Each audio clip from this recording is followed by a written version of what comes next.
That song is so catchy. Alright. Let's get some dad dating going on.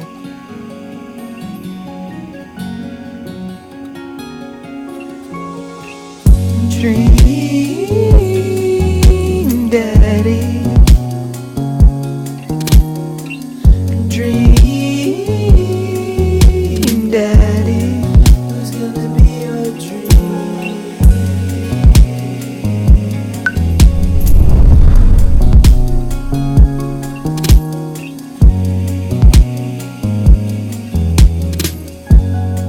Who's gonna be your dream daddy?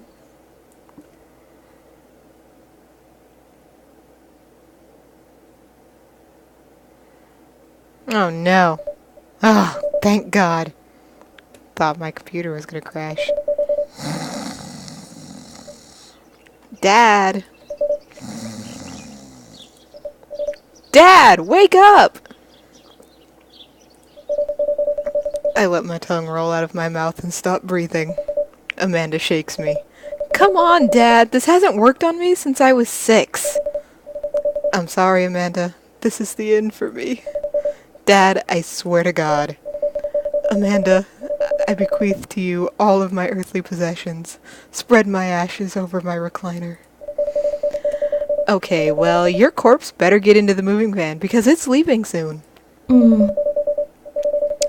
I finally open my eyes and sit up. I'm lying in the middle of the living room, spooning a moving box. I yawn and stretch. Morning, Manda Panda. Yikes. Dad breath. Go brush your teeth.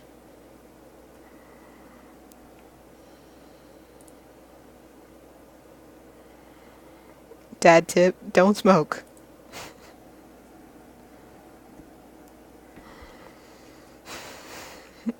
You're young. You have your health. Now's the time to take your risks.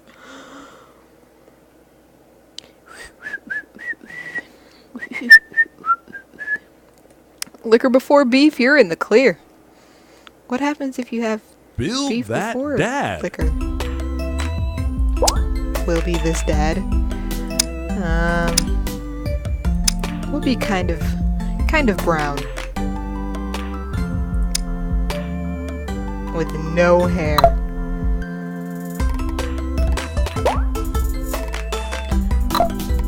Alright. Dad bun.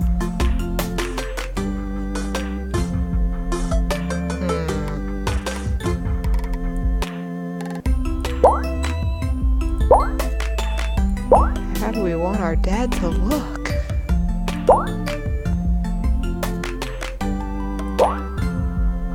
Well, clearly he's gonna have blue.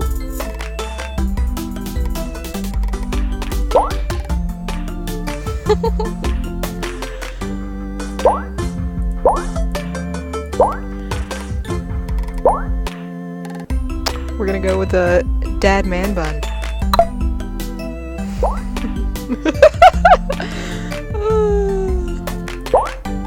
Snake eyes. Sweet, seductive daddy.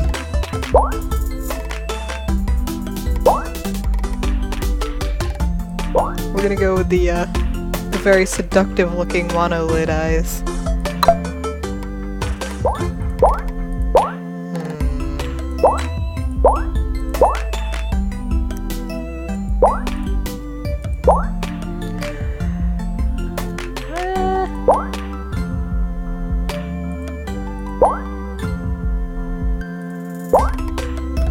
Yeah.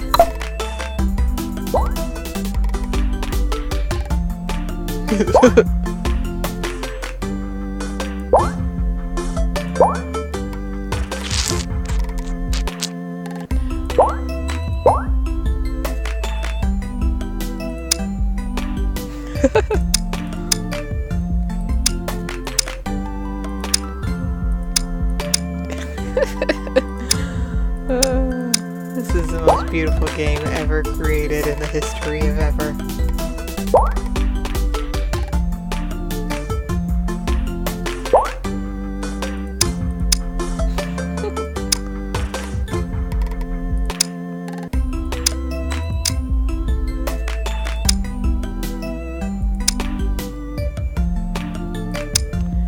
Alright. Some sweet eyebrows.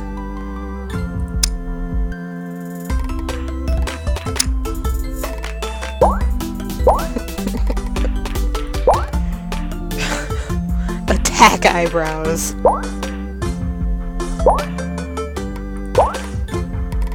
know what? I think I like these ones. Or those ones. We'll go with these ones. Facial hair?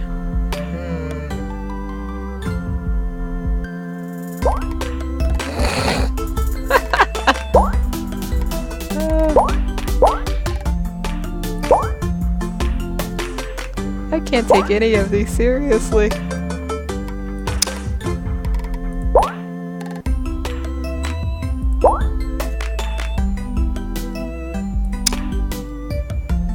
Yes. What a perfect daddy.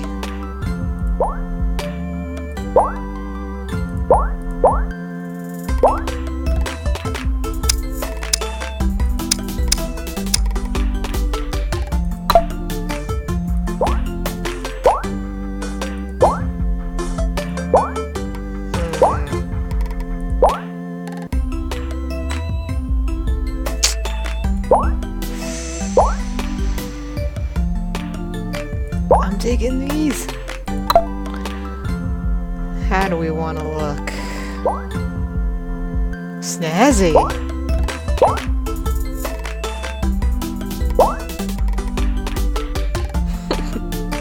Big nipples.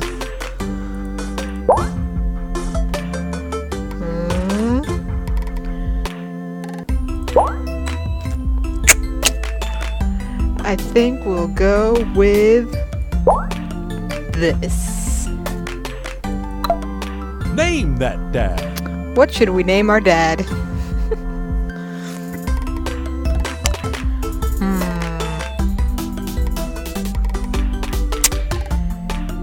His name shall be...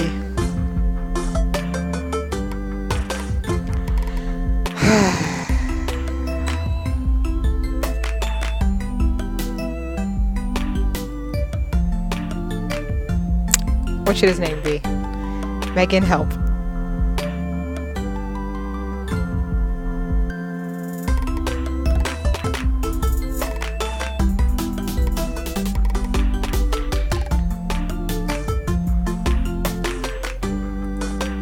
We'll make the last name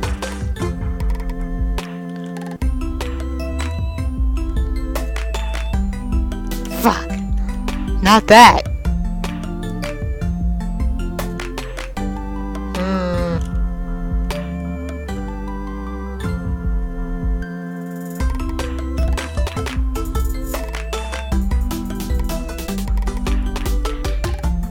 Nah.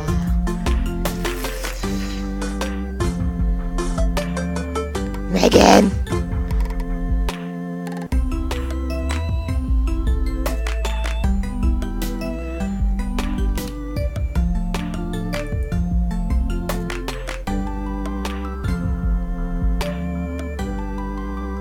We'll name him... No, I'm not naming him JJ Man Bun. You're fired.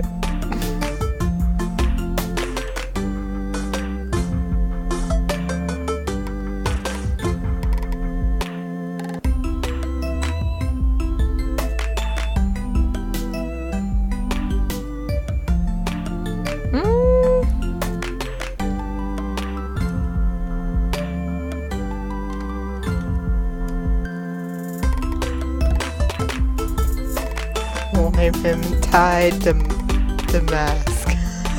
Be that dad.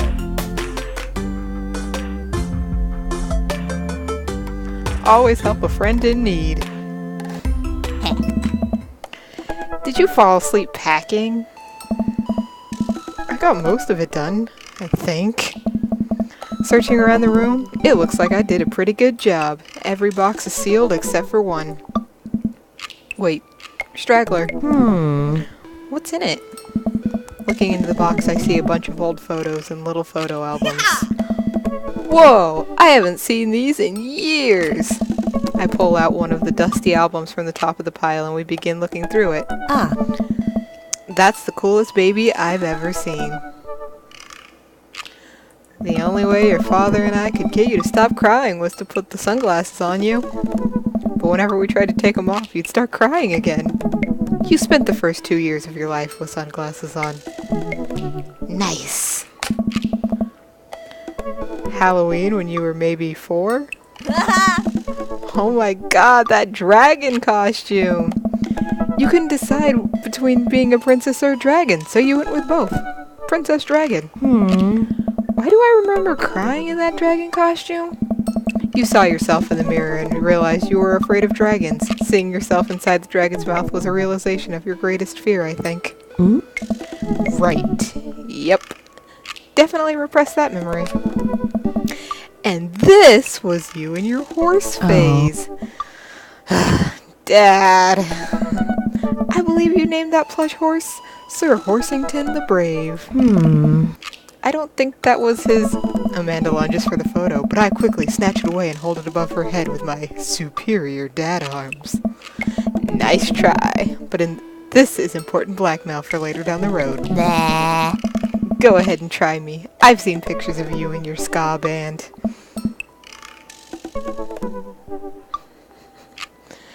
Ouch, kid. The Communist Manifesto had a chance back in the day. I look off into the distance and reminisce about that rad horn section. Hey, it's Emma P. Aww. No, Dad, that's Emma R. I didn't meet Emma P until high school. Honey, I promise you wholeheartedly that I will never stop mixing those two up. Dad, Emma R's been my best friend since I was 7. Give it like a little bit of effort. Oh, right. Emma P was the one who tried to steal people's pets. Aww. No, Dad. That was Emma S. She moved to Kentucky 3 years ago. I miss her. I also miss my hamster. Sir Hamington the Brave. Anyway, I gotta show this to Emma R later. She'll get a kick out of it. The first photography award you ever won. Yeah. And it got us a $20 gift card to McFriday's. And then you got food poisoning from the cheesy tostada blasts. I think you mean food poisoning, you know, with a Z. Aww. Dad. Still can't drive past McFriday's without gagging. Still proud of you, though. Amanda reaches deep into the box and pulls out one last photo. Neither of us say a word. We stare at the photo for a long moment. I finally decide to break the silence. It's kind of a funny story. We got into a car accident right there in the hospital parking lot. It wasn't anything big, just a fender bender. But of course I was freaking out. And that little old lady who crashed into us was freaking out. And I didn't know what to do. But your father, oh man. He holds my hand and looks me directly in the eyes. The calmest I've ever seen him. He says, "It's okay. It's all gonna be okay." He was right, you know. I stare at the picture for longer. Maybe too long. I miss him. I can't even imagine what it must be like for Amanda. She pats me on the back. Come on, Pops. We gotta finish packing. The moving van won't wait forever. You're right. Amanda and I pile into the car and take one last look at the old house. So many memories here. Hard to believe your father and I bought this place almost 20 years ago. Hey, remember when I shattered the front window playing catch? You always had very strong arms. Hey, remember when I shattered the other front window pretending to be a robot who breaks windows? You were a very imaginative child. Hey, remember when I broke the back window? We get it, Amanda. You break stuff. And there will be plenty more stuff for me to break in the new place. Memories to make and stuff to break. You ready? We sit in silence for a moment. I watch my daughter grow up in this house. It will forever hold a place in my heart, but it stings a little bit to leave it behind. I'm ready. The moving van begins to pull away and I get the car into position to follow it. I watch our old house, disappear in the rearview mirror. So what? So sell me on our cool new pad. I clear my throat and do my best cheesy announcer voice. Nestled in beautiful, scenic downtown Maple Bay, our new house features washer and dryer hookups. Honey, have you ever had dirty clothes? For most of my life, yes. Well, worry about that no longer, as our new place features machinations that will not only clean your clothes, but dry them directly thereafter. An upper-class luxury, I fear. The concept of clean clothes is no longer in the hands of the fat cats upstairs, sweetie. Anyway, it's also smaller than our last house. Cozier, one might argue.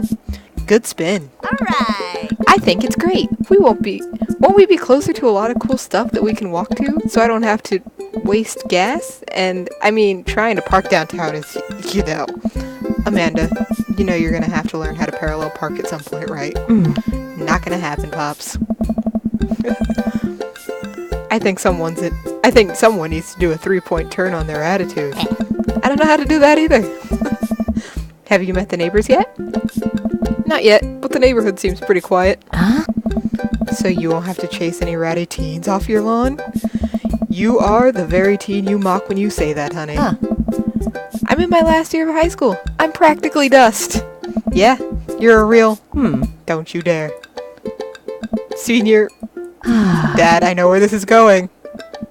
Citizen. I'm just gonna ignore that. But I won't forget it. So what's item number 1 on the new house agenda? Well, first we need to forge a path through the solid wall of boxes that's blocking the living room. I still have to install the washer and dryer. We need to go grocery shopping. Pops, cool your jets. You have to promise me that we're going to take a break and explore the neighborhood. Okay, you're right. We'll get some work done and then check the area out.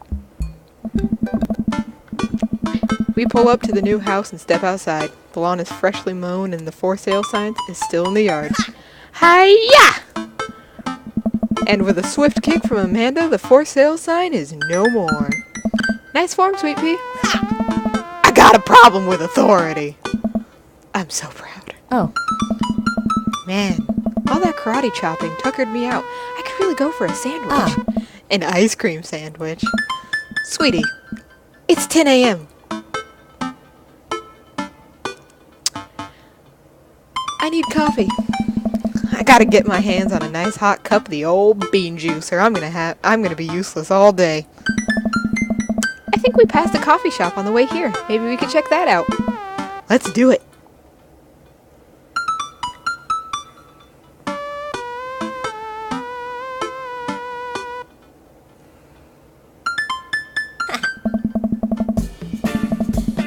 We walk down the street to the Coffee Spoon, a cute little place on the corner.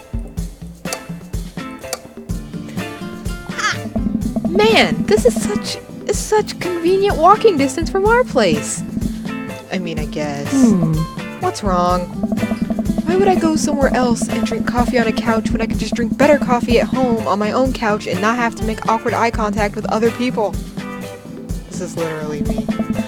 At least when I'm home, some random guy isn't gonna come up and sit on the recliner next to me and I won't feel like a little weird about it because technically he's not sitting at my table, but he is very much within my personal zone. Dad, and what's the etiquette when you have a dirty mug? Is there a bin? Do you go set it up on the counter because you don't know where else to put it? Or do you leave it there and you feel your face flush hot with shame as you consider the possibility that there is in fact a bin somewhere just out of sight? Now you're that jerk who left their mug. Dad, are you just afraid of meeting new people? Yes, Amanda! We walk inside. Hey, The inside of the coffee shop is incredibly warm and inviting. Vinyl records line the walls and patrons lounge around on worn-in couches. Some cool tunes spin on a record player next to a little stage. hey, Welcome to the Coffee Spoon, guys. How's it going? What's with the name? Oh. Oh, it's kinda dumb. Oh. It gets mentioned in this poem I like, and I thought it was a good idea at the time, and I suppose now it's still a good idea because, like, the business is still running. But people ask me that question all the time, and I give them the same answer every time, and now I'm standing here rambling, and I'm sure we're all getting more and more uncomfortable the more I keep talking, but man, we're in it now, and I can't stop! Hey.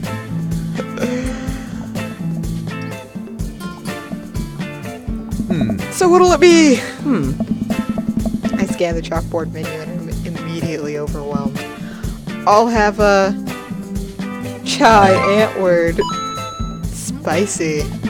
I don't get it. Oh, it's a pun. Die Antwoord is a South African rap group. They're pretty well known for their evocative imagery and hyper-stylized music videos. Their music is as catchy as it is disturbing. Ain't that the damn truth? Oh. I'm doing the thing again. Oh.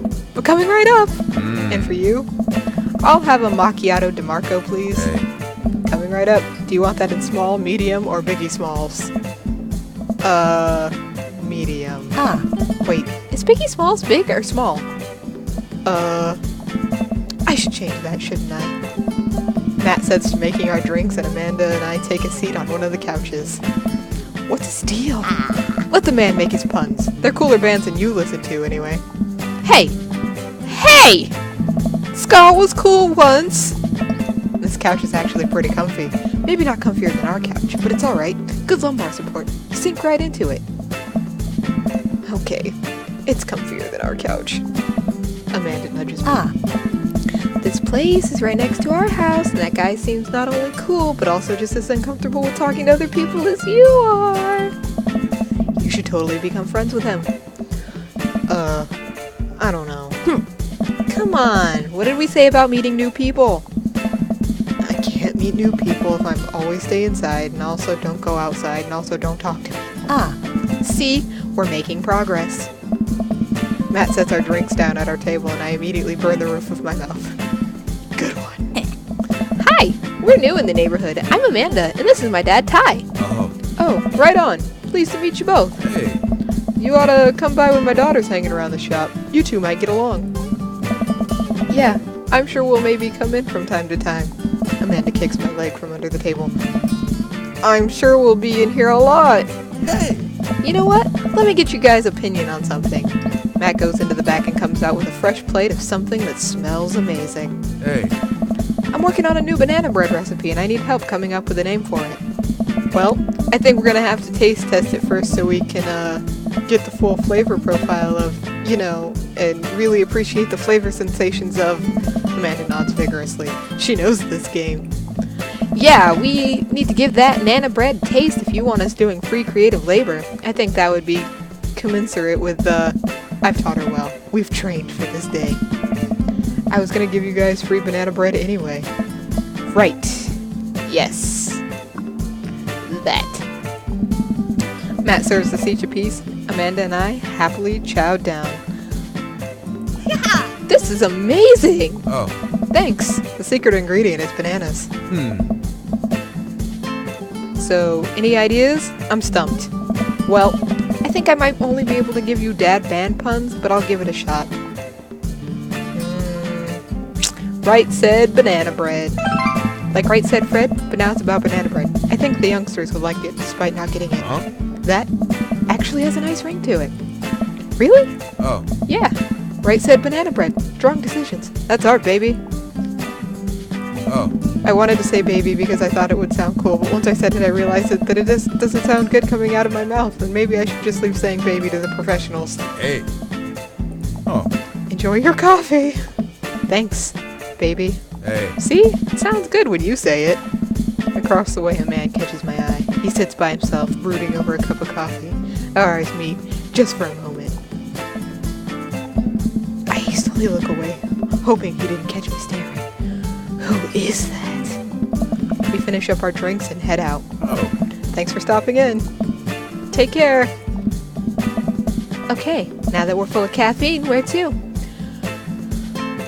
Should, unpack some stuff.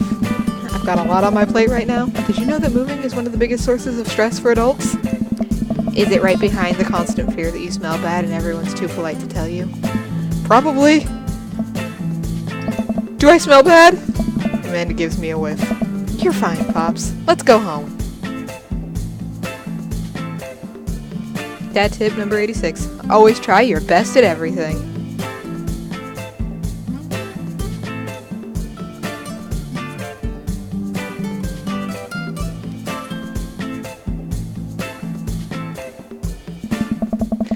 I get to work unpacking the various boxes around the living room. A couple hours pass and I get some good work done. The washer-dryer unit is both washing and drying, and we can actually walk through the living room without tripping over boxes.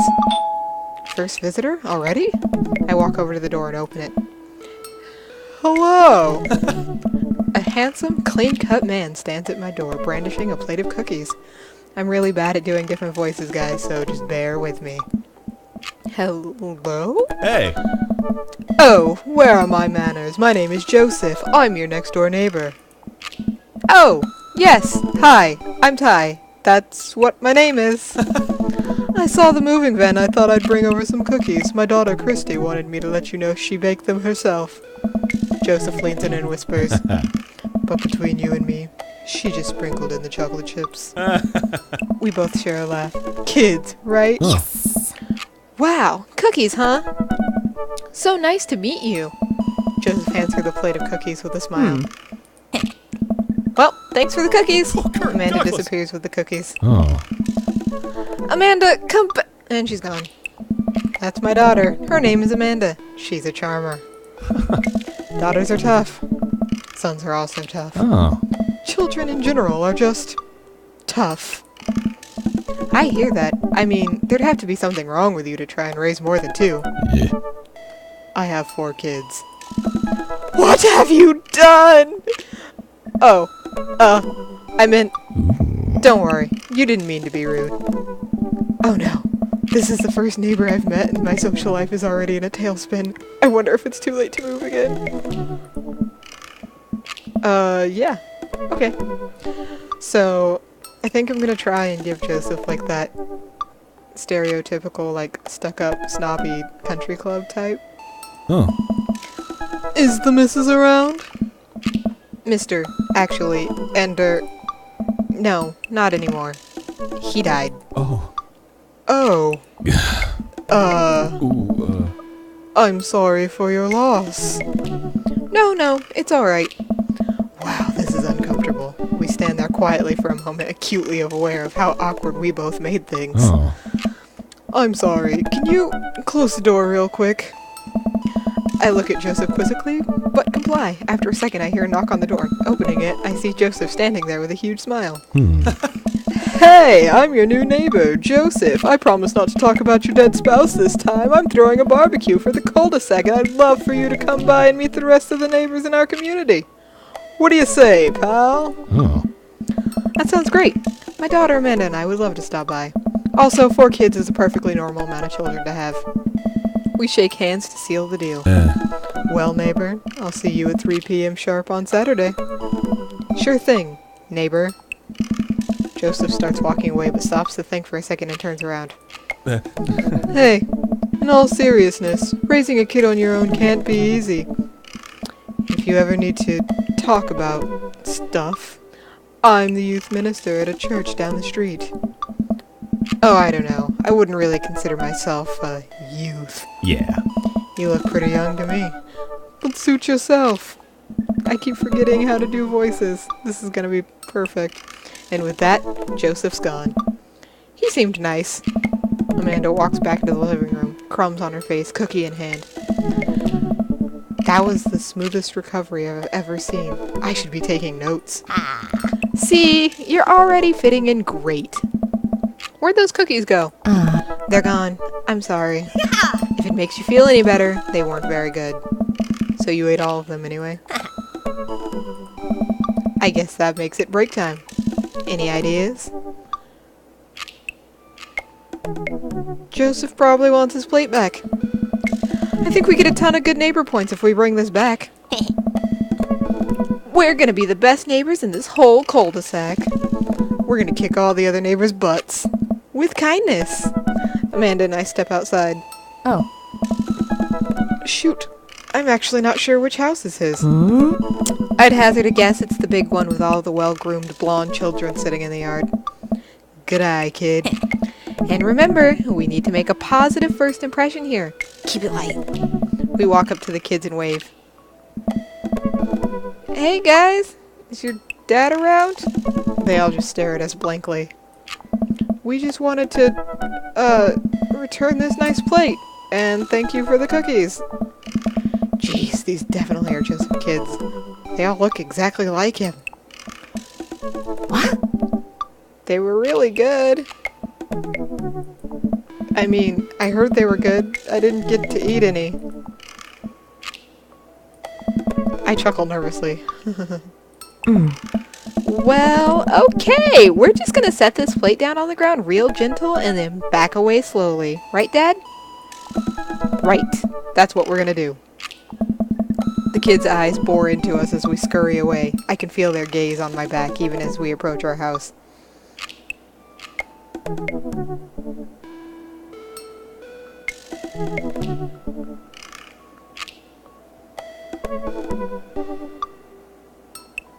Sorry about that. Did I already read that? Eh? I need something to get my mind off those carbon copy kids. Let's check out the park. Yeah! Yeah! Let's go pet some dogs. Anyone who tells you that a drink isn't manly has never known heartache. Amanda and I begin to stroll through the neighborhood. I can't believe how beautiful it is outside. Kids are playing in the street, the flowers are in bloom, and the faint smell of a nearby barbecue drifts through the air. This place is nice. Too nice. I don't trust it. Good eye, honey. You can never be too careful. See that baby in that stroller over there? Government operative. We're on to you, baby. We walk for a while and eventually end up at a small park. Toddlers chase each other through the playground and dogs of all shapes and sizes romp through the grass. It's pretty crowded, but Amanda spots a nice empty bench. We start to make our way over to it when... Heads up! Hey! Ow! A frisbee suddenly hits me in the face. Woof! Huh. A corgi with a neat plaid handkerchief tied around its neck bounds up to me, wagging its tail. Did you throw this at my head? He runs around in a circle and nudges my leg with his nose. Oh god, this is the cutest dog. Pet the dog. Or do I pet the dog? We need some chin scratches in here. I give him some little scratches under his chin. Ooh, his tail is wagging at top speeds. You definitely could have caught that. A guy in a Hawaiian shirt jogs over to us and takes the frisbee from me. Oh boy. Yeah. You know, frisbees are traditionally caught with your hands, not your face. It's a new technique. It's like disc golf, but the goal is my face. Looks like you're winning. Ha! I'm just messing with you. I'm Brian, by the way. I'm Ty, and this is my daughter, Amanda. I look over at Amanda, only to find her sitting on the ground, rubbing the dog's tummy. Hi. Your dog's cool. Old Maxwell sure loves the attention. It's great to see another father and daughter out here on such a sunny day. Where's yours? Brian gestures over to a grassy knoll where a young girl sits on a checkered blanket. She's reading a book bigger than her head. She puts it down and heads over to us. Hey. This is Daisy. She's reading the Brothers Karamazov. Her teacher tells me that she has reading comprehension skills of a high schooler. I have the reading comprehension skills of a toaster. How old is she? Hey. 10. She's a precocious little youngster. Whoa! Oh. My natural dad instinct kicks in. I must brag about my child's accomplishments. Oh no, it's happening. Go on, Daisy. Tell them about yourself. That's my girl. Amanda, get in there. Okay.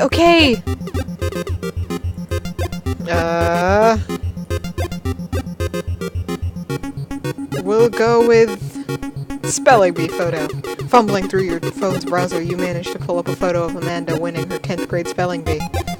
Wow, congratulations! Amanda, Daisy's getting prepped for her annual spelling bee right now. Hopefully this will be her 3rd win in a row. Yikes, you lose 5 HP. Right, Daisy just started a weekly chess club at her elementary school computer lab. She's the president too, of course. Dang, my high school doesn't even have a chess club or a computer lab. You lose 10 HP. That was a bad choice. Brag. Amanda here just recently won a local photography award. Wow, congratulations! Brian loses 10 HP. Daisy actually just won a statewide poetry contest. You lose 15 HP.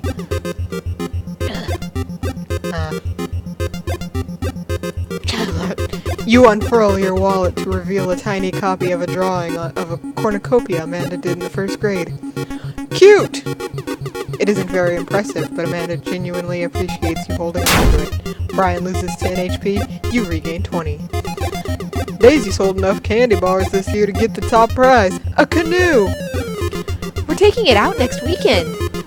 How is that even possible? Amanda could barely get one of those sticky hand things.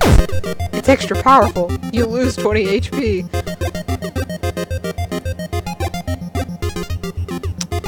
Last week, unprompted, Amanda helped an old woman with her grocery bags. It's extra powerful. Brian loses 20 HP. Did I mention Daisy said her first word at 10 months? Daddy. Amanda's was potty. Still cute, but maybe this isn't the time to bring it up. You lose 10 HP.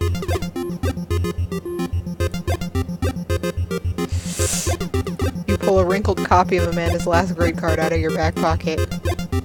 Dad! Awesome grades. Brian loses 25 HP.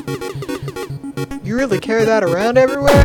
Ouch, maybe that's kind of weird. You lose 5 HP. Daisy here has all of her adult teeth. Never had a cavity either. Amanda self-consciously pushes her lips together to hide her teeth. Nobody makes my child feel uncomfortable. It's extra powerful. You lose 20 HP.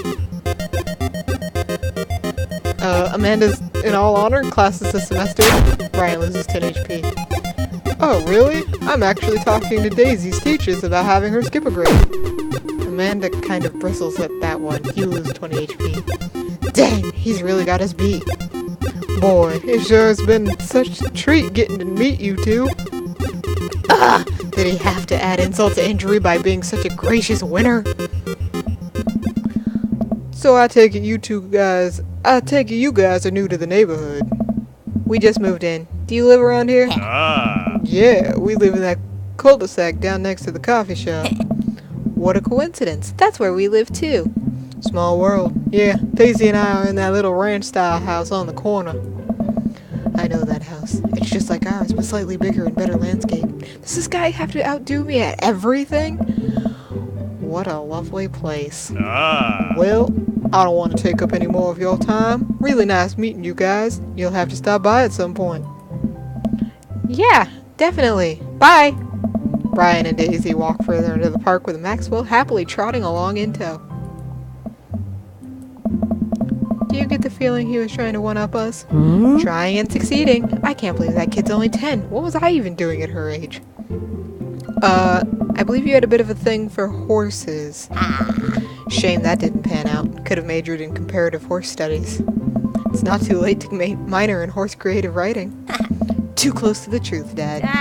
Let us never again speak of the fantastic adventures of Sir Horsington the Brave, an epic in 7 parts by Amanda Damask. We laugh off the horse epic and walk around the park a bit more, enjoying the day. Let's take a nap. All this sunlight is making me real tired. I don't think I got enough sleep last night. You slept for 14 hours. Exactly.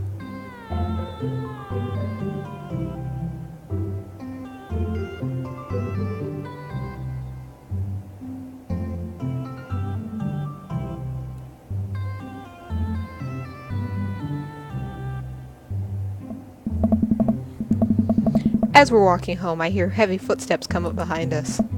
Ty, bro! Hey! I turn around and I'm greeted by a familiar face jogging up to us. Craig? Oh. Bro! Bro! Oh. Holy wow, I haven't seen Craig in forever. It's been too long, dude! Yeah, wow, you look great. Bro! Yeah, I cleaned up my act. Cleaned up his act? Are you kidding me? He's ripped!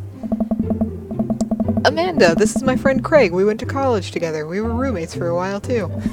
Amanda, dude, you probably don't remember me, but you're so big now. Ah. Hello. And hello, cute baby. Aw, thank you. The last time I saw you, I think you were about her size. This is River. Say hi, River. He picks up her tiny wrist and waves it around. River gurgles happily. Are you babysitting? Huh. Nah, dude. River's my kid. Man, it has been a long time. Feels like 1 minute we're rolling up to exams with bad hangovers and the next we're both fathers. Where you been, man? I was working out in California and just relocated the business back to Maple Bay. No kidding. Amanda and I just moved to this side of town. How's Smashley doing? I don't know. I mean Ashley. Ashley is her name. Oh. She actually still goes by Smashley, and we got divorced last year. Oh, dude, I'm so sorry. It's old news. We take turns taking care of River and the twins. It's all copacetic. Twins?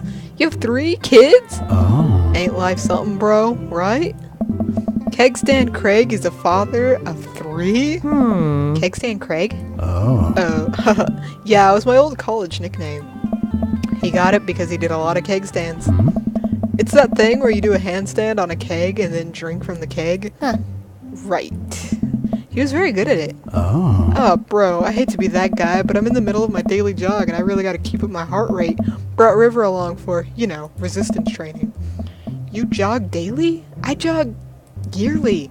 On January 1st when I promised myself I'm gonna jog daily for the rest of the year, but give up after 30 minutes and just walk home. Oh. Well, it's never too late to get back into it, dude. You should join me sometime. I don't know. Hey. Come on, it'd be fun. We could grab breakfast afterwards, catch up. We could do a bro brunch like the good old days. Alright, sure. Sounds great. Oh. Great. Let's get that going soon. I better get moving. Good to see you guys. Craig gives a little wave, puts his earbuds back in, and jogs off. I can't believe Craig is ripped and has kids. I'm reeling. Why's that? The Craig I knew is not fit to be responsible for any living thing, including and especially himself. One time I watched him drink an entire jar of marinara sauce for dinner. Amanda, he opened up a new jar of marinara sauce, and then he drank it like it was a thing that normal people do. It was unholy. Then I asked him what the hell he was doing, and he said, and I quote, "It's basically a smoothie, bro." I mean, technically, he's not wrong. He jogs! He was jogging! Oh.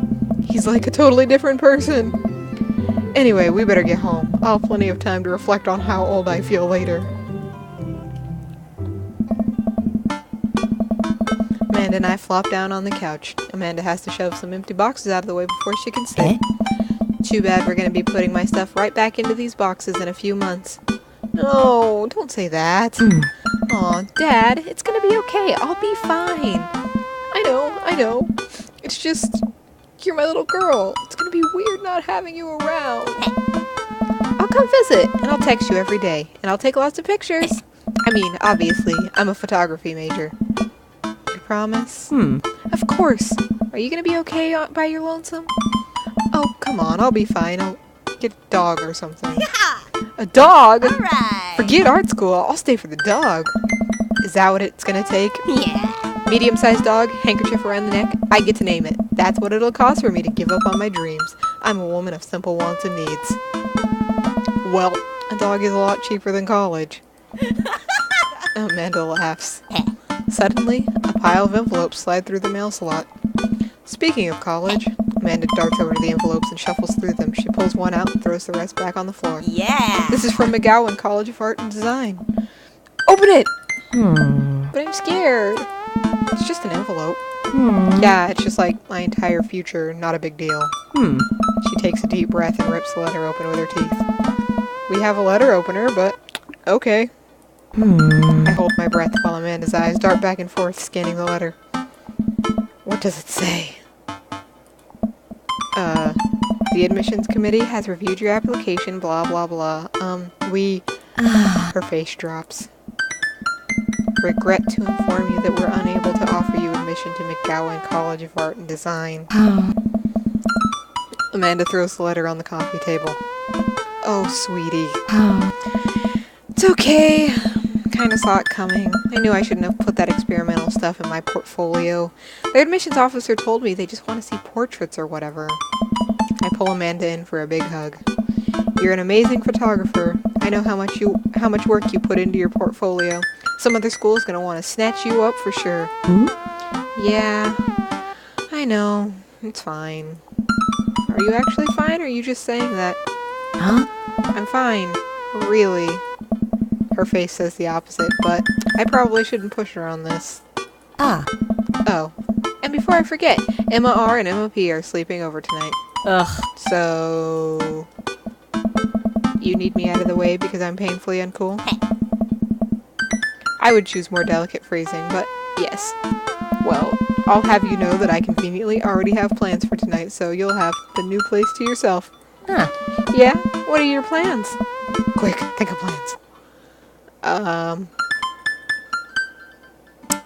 Gotta attend the union meeting. Boss man's been riding us proles too hard. It's time to rise up for our rights. Dad, you're not even gonna invite me to the riot? I'm sorry, sweetie. It's an honest day's work for an honest day's riot. I'm just kidding. I'm actually going to go out and watch the game. Nice. Which game? You know, the game. The one that's on tonight. The game on TV and somewhere other than here. Okay, cool. While you do that, I'm gonna do drugs and commit some light arson with the Emmas. I'm concerned you're hanging with the wrong crowd. Amanda shrugs. I would have expected you guys to be up to white-collar crime by this point. Maybe money laundering at the least. I'm a street rat, Pops. You're kidding about doing drugs and crime, right? Oh. Yes, Dad. Just making sure. I give her a pat on the head. Have fun with your sports. Are you being sarcastic? Ugh. No. Making fun of sports is played out. Oh. Alright then. I do some light cleaning around the house and decide to clear out right before Amanda's friends arrive. Before I leave, Amanda stops me. Hey, don't forget you have that meeting with my English teacher tomorrow. Oh right, Mr. Vega. Yep, totally remembered. I'll be there. Smile as often as you can. It'll make others around you feel more comfortable. Wow, I guess I really didn't think this plan through. I'm not entirely sure where the closest bar is, and Amanda still hasn't shown me how to use the GPS on my phone. So I'm just gonna pick a direction and walk in it. Let's go this way. Cool. Okay, we're marching. We're marching in the direction of the game. Any game, really. In the distance? Could it be? A big burned-out neon sign hangs above a tiny dive bar. Jim and Kim's, huh? Alright, it'll do. This bar is small and dimly lit. The crack of pool balls sounds in the back as patrons laugh and joke. A string of multicolored Christmas lights hover above the bartender. I can't tell if he's Jim or Kim. I pull up a seat at the bar. What'll it be? 1 beer, please. Sure thing, boss. The bartender slides me an ice-cold beer. I take a sip and enjoy the refreshing taste. Say, are you Jim or Kim? I'm Neil. Oh. I awkwardly turn my attention to the game, which is playing on one of the TVs on the wall. As luck would have it, my team of preference is not only playing, but is currently in the lead, which is always a good thing. The brightly colored mascot, which is some kind of animal, does cartwheels. I silently cheer on my favorite team, hoping that I don't get into any confrontational arguments with a fan of the opposing team. Several people in this bar are wearing the distinctive colors of the team I dislike, although I believe from their demeanor that, like me, the passion for their team is all in good fun. Hey. A middle-aged woman holding a nearly empty wine glass sidles up to the bar and sits uncomfortably close to me. Hey, sailor. Oh, hello. Hey. Good to see fresh meat in here. I'm Mary. Come here often. Oh, no, I actually just moved to this part of town today. I'm Ty, by the way. Are you watching the game? Yeah, my preferred team is the lead. If they keep this up, they'll win. They'll win the game with ease. Hey. Oh, I love that team. I also love that game. I love someone who knows their way around balls. I'm getting the impression that she's a little drunk. Buy a gal a drink? Sure. I almost reluctantly signal the bartender and order Mary another glass of wine. Neil jokes back and forth with Mary. They're clearly friends, and this clearly isn't her first time doing this. She tips her glass at me. Suppose I gotta keep you company now. Oh. So, what do you want to know? What do you think of the game? They really are tossing those balls around, huh? Ah. Truth told, I wasn't really paying attention. I just saw a solid ball joke and went for it. That's respectable. So what else could you tell me about this part of town? Huh? It's quiet, that's for sure. If you want an idyllic little life with white picket fences, this is the place to do it. But every town has its secrets, you know. She takes a sip of her drink. That was a little too ominous for my taste. She leans closer. Hey. Would you like to learn some of my secrets? Oh boy. Maybe some other time. Ugh. Suit yourself, sailor. Mary saunters off, setting her sights on the newest bar patron to enter. I happily watch the game over another beer. The game has gotten close in terms of points, a little too close than what I'm comfortable with. After a particularly skilled player scores a number of points for the other team, putting them in the lead, I hear an affirmative grunt from another man at the bar. Go team. Go team. It's the brooding man from the coffee spoon. He sits alone, sipping whiskey and watching the game as well. Enjoying the game? I am now that we're winning. Oh, we must be rooting for different teams. In my opinion, my team is far superior. I have to disagree with that. Based upon our win-loss record, I'd say that my team is superior. That's where you're wrong, since as it stands right now, my team is beating yours. The conversation ends there, and we both go back to silently rooting for our respective teams. The game is close, with both sides playing their hardest to win, but in the end, my team prevails. Quiet cheers ripple throughout the bar. I raise a respectful glass to the man drinking whiskey. He raises his in response. An unspoken truce is formed between us based on mutual love for the game. He motions to the bartender, who pours 2 glasses of whiskey. The man slides one over to me. The name's Robert. Thanks, I'm Ty. You must be new here. Mary already hit on you? Yeah. Robert chuckles. Oh. She's a peach. Well, you picked the best bar in town. As slimy as it is, you'll never find a better spot than Jim and Kim's. Is there actually a Jim or Kim that runs this place? No, that'd be Neil. Neil waves from across the bar. Oh. Good guy, Neil. Not enough Neils in this world. Okay. You a whiskey fella or a beer fella? Beer, but I'll drink most things. You like shots? Love shots. Thank God. Robert nods to Neil, who serves up 2 shots of whiskey. He hands one to me. Here's to your health. We take the shots. The whiskey burns going down, but I try my hardest to look tough. Wait, I think this is what making friends is. Okay, Ty, this guy's out of my friend league, but I think if I play my cards right, we'll be pals in no time. This cool leather jacket. I like your jacket. Thanks. It's been in my family a long time. Passed down from firstborn to firstborn. Cursed, some would say. Man, this guy is mysterious. And cool. Way cooler than I am, at least. Robert signals to the bartender for another round.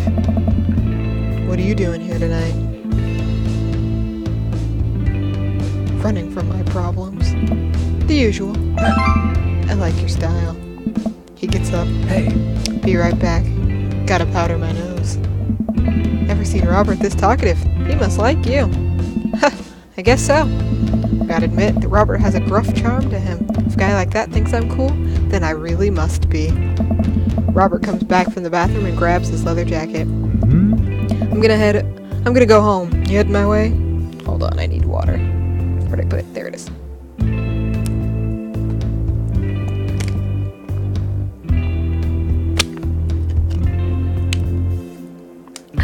Should save.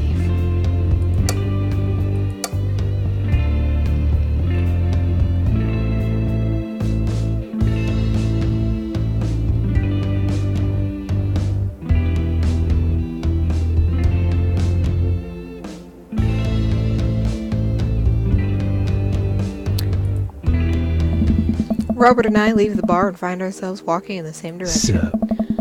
I live in this cul-de-sac down the way. Does everybody live there? Me too. We just finished unpacking today. Oh. Great place to be. Good neighbors. Well, some of them. Who's that?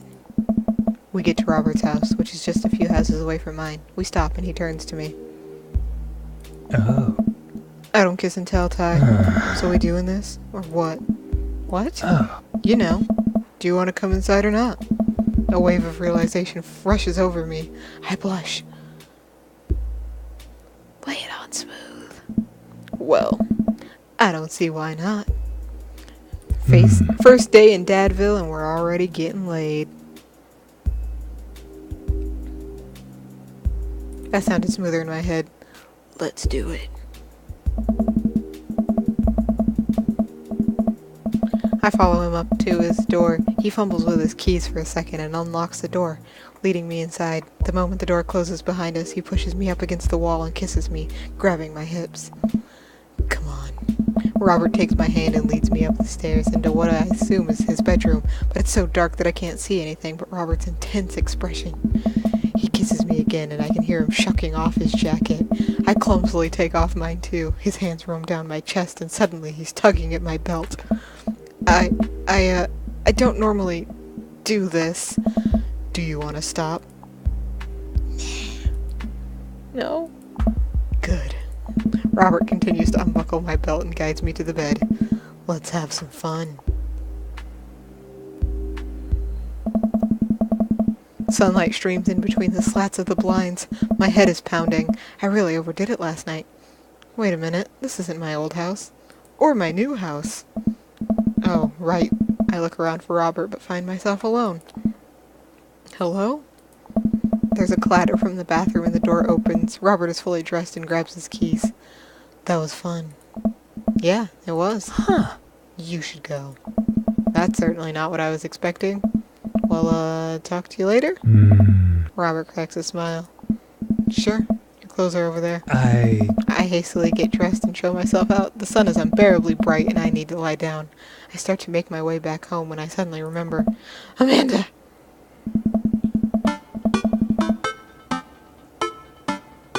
I rush back home and throw the door open.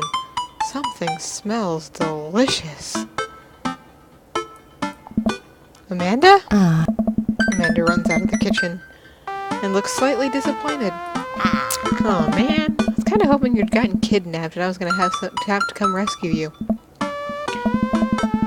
No, I made a friend at the bar last night and ended up sleeping over at his place. Where are the Emmas? They left a little while ago. Oh, you guys have fun? Yeah, we watched some movies, ate snacks, stole a car. You know, usual sleepover stuff. You teens and your larceny. So, this breakfast that's cooking, what's that all about? Well, there's hash browns and eggs and bacon. Can I... Yes, you can have some breakfast. Bless you, sweet child.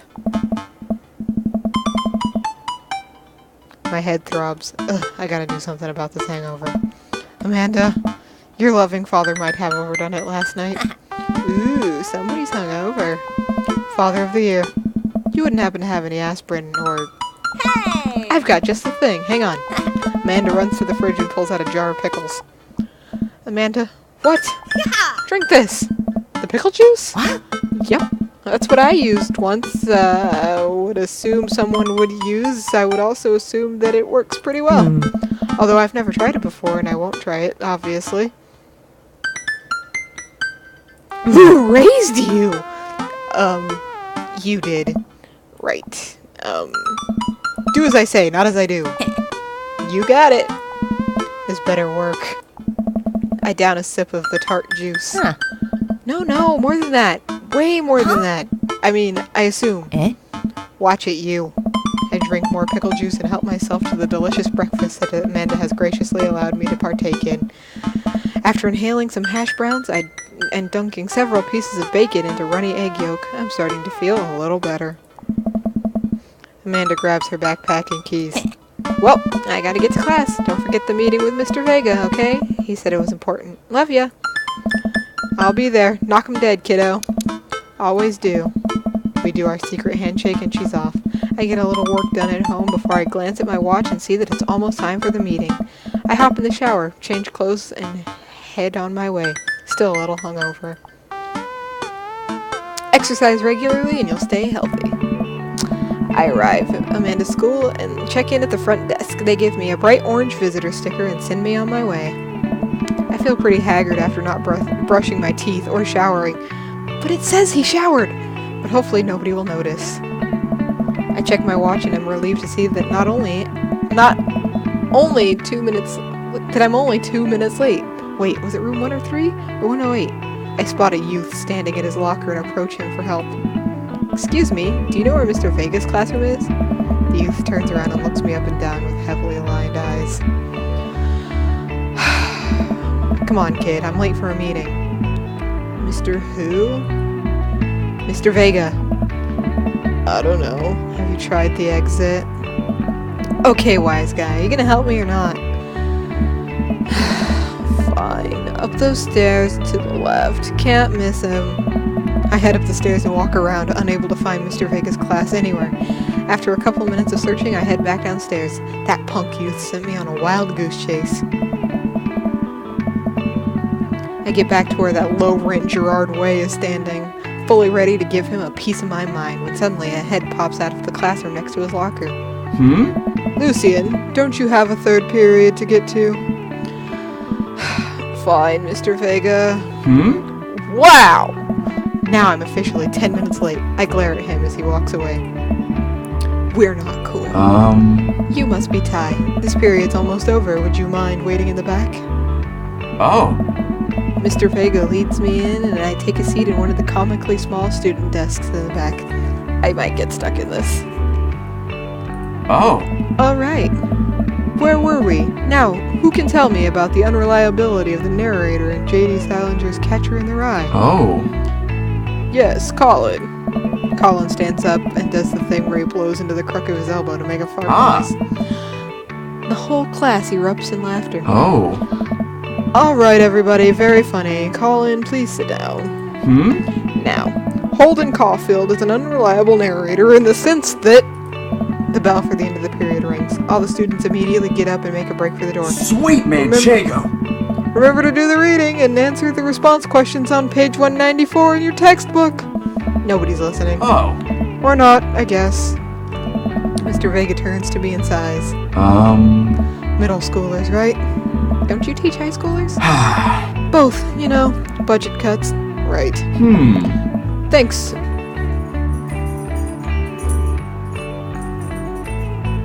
Thanks so much for coming in. No problem, Mr. Vega. Oh.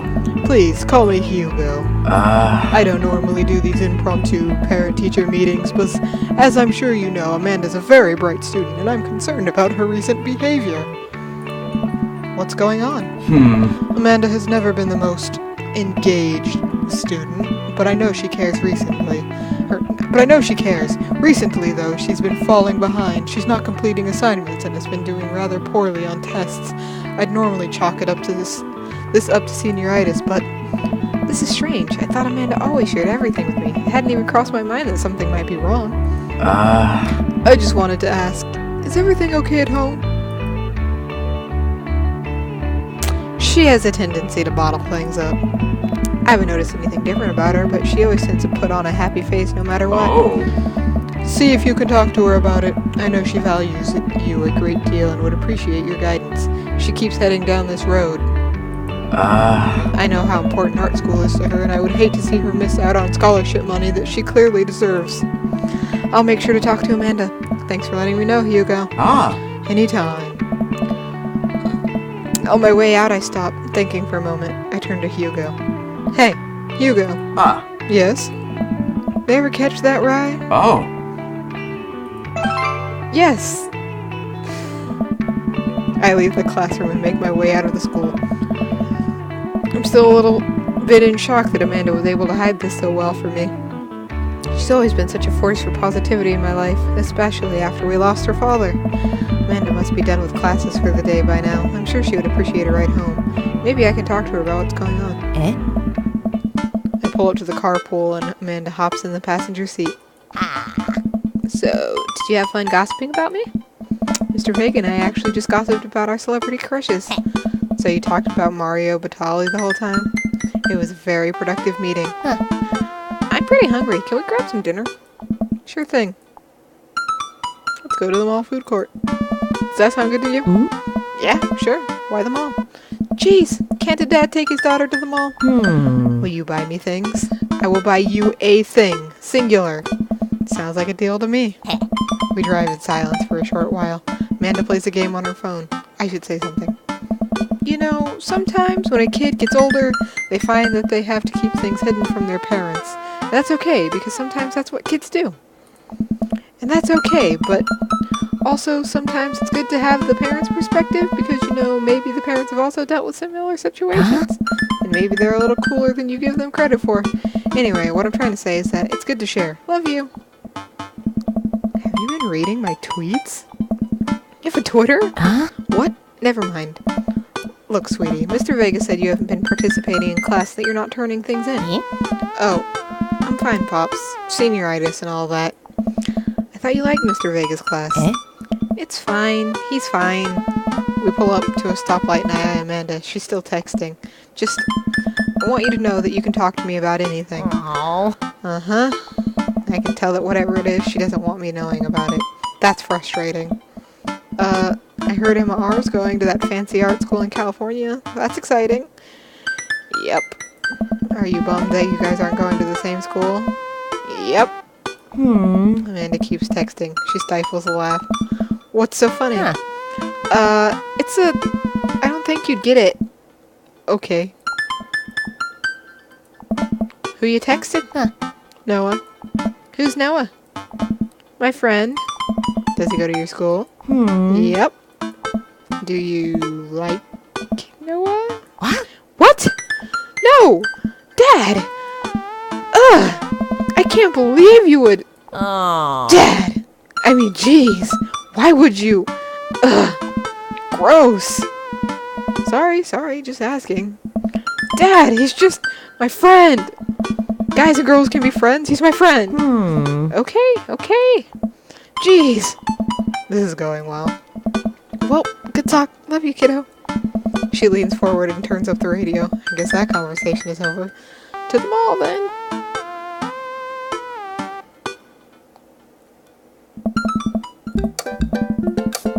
We arrive at the mall, a big indoor shopping center with a couple different floors. It's kind of dead, but that doesn't stop a mall security guard from yelling at a group of loitering teens. Let's eat something disgusting for dinner. Yes! Hell yeah! Language, Missy. Heck yeah! Better. We approach the food court and evaluate our options. There's greasy restaurant after greasy restaurant. My heart burns just looking at the menus. Nobody looks happy to be here.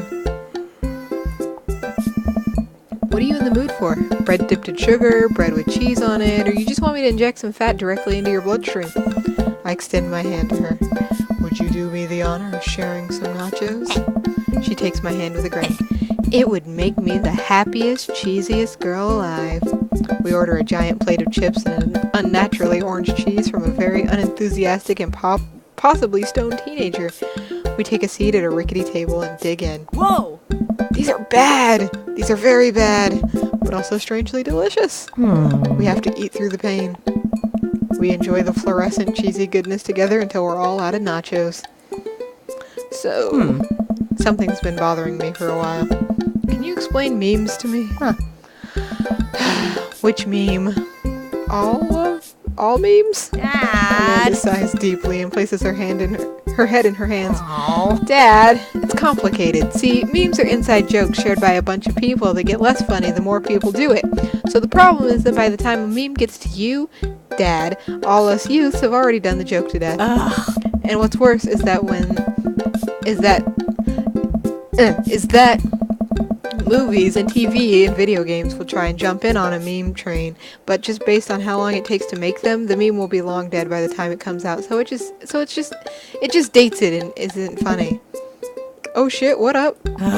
Dad, please. Anyway, changing the subject. Where to now? Wanna go to that goth store? What?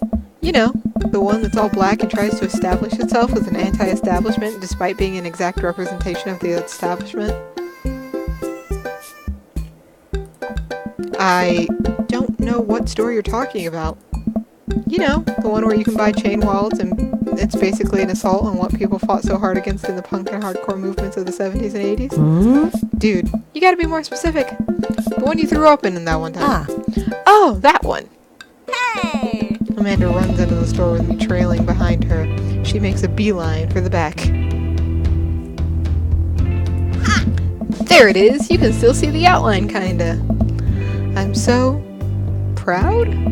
Speech. Amanda. Yes! Speech, speech, speech, speech. All right, I'll do it if you stop chanting. Amanda stops immediately. I clear my throat.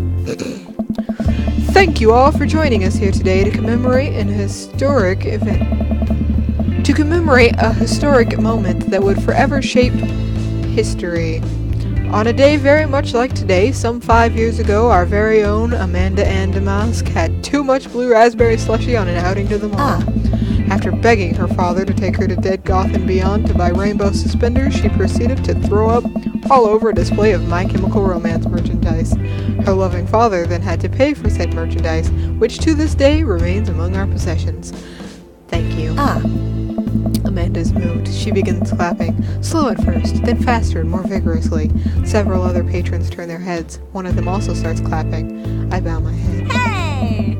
Oh hey, chain wallets! While Amanda busies herself looking at band t-shirts, I try to find something to interest myself in. Not much for Dad to look at in Dead Goth and Beyond. Peruse the band t-shirts. I barely know any of these bands. Cannibal Bone Party doesn't seem like music I enjoy, but they must be really happy that a retail outlet is carrying their merchandise. I hope their parents are really proud of them. Look, this is very important to me. I overhear a stifled argument over the cash register. An older gentleman is carrying a garment and showing it to a bored-looking cashier with pink hair. I can see that. I don't know what to tell you, dude. I just work here. Listen, when I bought this online, the website said this blouse was Victorian-inspired. However, when I received it, it clearly had trademark of Edwardian dressage. Should I give him the stereotypical vampire voice? Do you want a coupon? I can give you a coupon. You leave if I give you a coupon. Is there a manager present? People have to know what they're buying. I can't figure out an accent to give him. I am the manager. I see. Well, it would seem that I have outstayed my welcome. My welcome. Good day, shopkeep. Your superiors will receive a strongly worded letter by post. I just changed that accent like 6 times in one sentence. Whatever, dude. The man whirls around and storms out, his literal coattails trailing behind him. I can't tell if they're Victorian-inspired or Edwardian in nature. Amanda trots up to me with a t-shirt in her hand. Oh boy, here it comes. Hey, Dadtron 5000! Yes, I'll buy it for you. Wow, that was easy. Thanks. At least it's only one this time. Amanda plops the shirt onto the counter and grins at the cashier. Love your hair! The cashier says nothing and rings Amanda up, radiating hatred. I hand her a 20. So, what was that guy's deal? The cashier rolls her eyes so hard I'm worried she'll pull something. That's Damien. He's in here all the time. He's obsessed with Victorian fashion or whatever. She hands Amanda her bag and it's clear the conversation is over. We make our way out of the store and head home to get some rest. Amanda and I sit on the couch trying to find something to watch over bowls of ice cream. Oh, cool. Long Haul Paranormal Ice Road Ghost Truckers is on. Your favorite, right? Oh, hell yeah. They have to make it over the Canadian tundra before the ice road melts, but also they're hunting ghosts. Also, the trucks are haunted. This is an episode I've already seen, but this is one of the best. Callum and Flint Dogbone, the twin brother truck driving and ghost hunting duo, find themselves in their greatest peril yet. Oh no, the ghost done got control of the truck. I can't steer on them there damn ice roads. Let me use this EVP meter to try and communicate with the spirits. Flint, we're about to die. I almost got it. If you listen carefully, it sounds like it's saying you're gonna die. That's because we are about to die, This is art. The episode ends and Amanda excuses herself to go and start arguments on the internet. I stay up a little longer, curious about the exploits of Callum and Flint Dogbone after their disastrous ice road accident. Afterward, I crawl into bed and get a good night's sleep.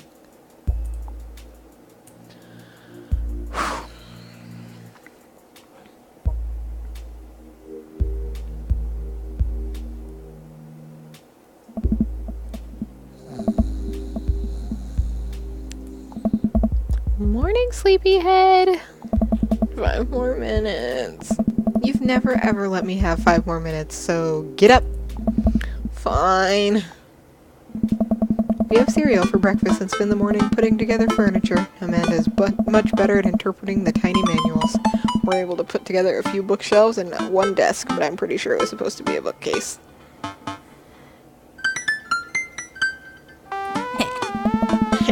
So, you excited for the cookout today?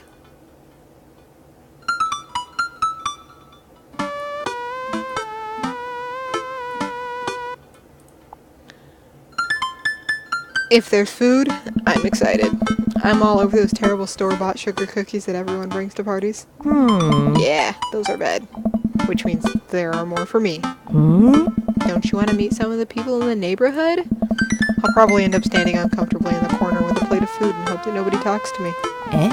Dad, you're a beautiful work in progress. We'll get that butterfly to emerge from the cocoon. The social butterfly. Well, we better start getting ready. We definitely don't want to be late. What? No, we have to be fashionably late. Who shows up to a cookout on time? You know what? We're going early, just because you said that. We head out the door and Amanda reluctantly follows. We walk across the street to Joseph's house with a store-bought veggie plate. I'm a terrible cook, if it doesn't involve a grill.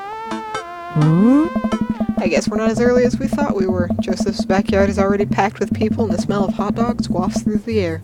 Small children run through a sprinkler and adults chat in small clusters. I set our veggie plate down on a table next to the other 2 veggie plates. Hey, there's Joseph. I wave to get his attention. The moment he sees us, he jogs over, arms open wide. Welcome! I'm so glad you 2 are here. And you brought veggies. Let me introduce you to my family. Kids, come on over here. This is Chris, my eldest. Hi. This is Christian and Christy. They're twins. They stare creepily and say nothing. Then, of course, there's our youngest, Krish. Wait, where's Krish? Maybe Mary put him in his crib. Oh no, it's the woman from the bar the other night. What is she doing here? Oh, and how could I forget my lovely wife, Mary? Joseph pecks her on the cheek. She smiles. Mary, sweetheart, did you put Krish to bed? I'll have to go look for him. What? You'll have to... Yeah. Joseph takes a moment and regains his composure. Mary, this is our new neighbor Ty and his daughter Amanda. I'd shake your hand, but I have a glass of wine that I need to tend to. I love her. Nice to, meet you, Mary, for the first time. Charmed. Well, I have to go over there now. Mary leaves. Oh god, this is so awkward. I wonder if Joseph knows. I wonder if Mary knows that Joseph knows. I wonder if Joseph knows that Mary knows that I know. It takes all my energy not to run away from the barbecue and start fresh in a new city. My wife has a wonderful sense of humor, but please, you 2 enjoy the barbecue. All the guys are really excited to meet you. Wow, I think I've actually met everybody else. Great, I bet you're excited to get to know everyone better. Hope you both get to enjoy yourselves. Amanda and I mill around and try some of the food spread out on the table. I pick at some deviled eggs. Amanda grabs a small paper plate and immediately begins piling it with baked goods. Ugh. I don't want to have to make friends. Come on, Dad. Who are you going to party with when I'm off to school? But I don't want to have to do the pleasantries. Dad. They're going to talk about weather. Go. Do it. Make a friend. But how could I possibly abandon my only child at a social function? That's bad parenting. This plate of cookies is my new dad. Bye. Amanda shoves me into the center of the yard. Well, here goes nothing. I look around the party and I'm surprised to see some familiar faces. Isn't that the barista from the Coffee Spoon? Oh dang, Robert's here? Didn't that guy throw a frisbee at my head? Isn't that the guy who was throwing a fit in Dead Goth and Beyond? Isn't that Amanda's teacher? Hey, I know Craig. But wait a second. All these people live in our cul-de-sac? That can't be right. I'd better investigate. Well, people, I'm in love with Goth Dad, so we're gonna go talk to Joseph and Damien. I spot Joseph chatting with the guy from Dead Goth and Beyond by the grill. I wonder what they're talking about. I walk over to them. So I'm curious, can you walk me through why you had your house painted black? Huh.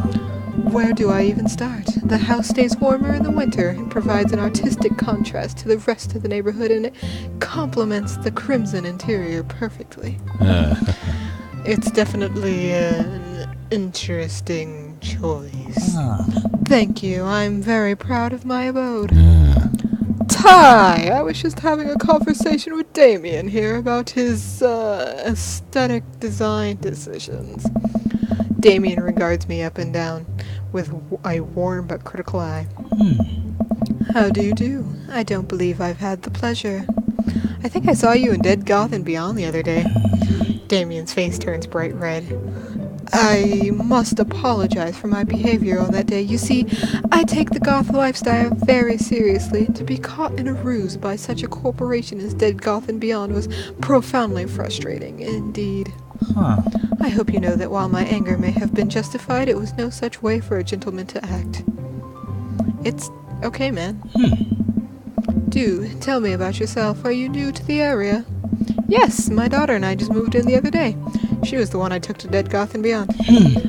Very good taste on her part. Does she partake in the goth lifestyle?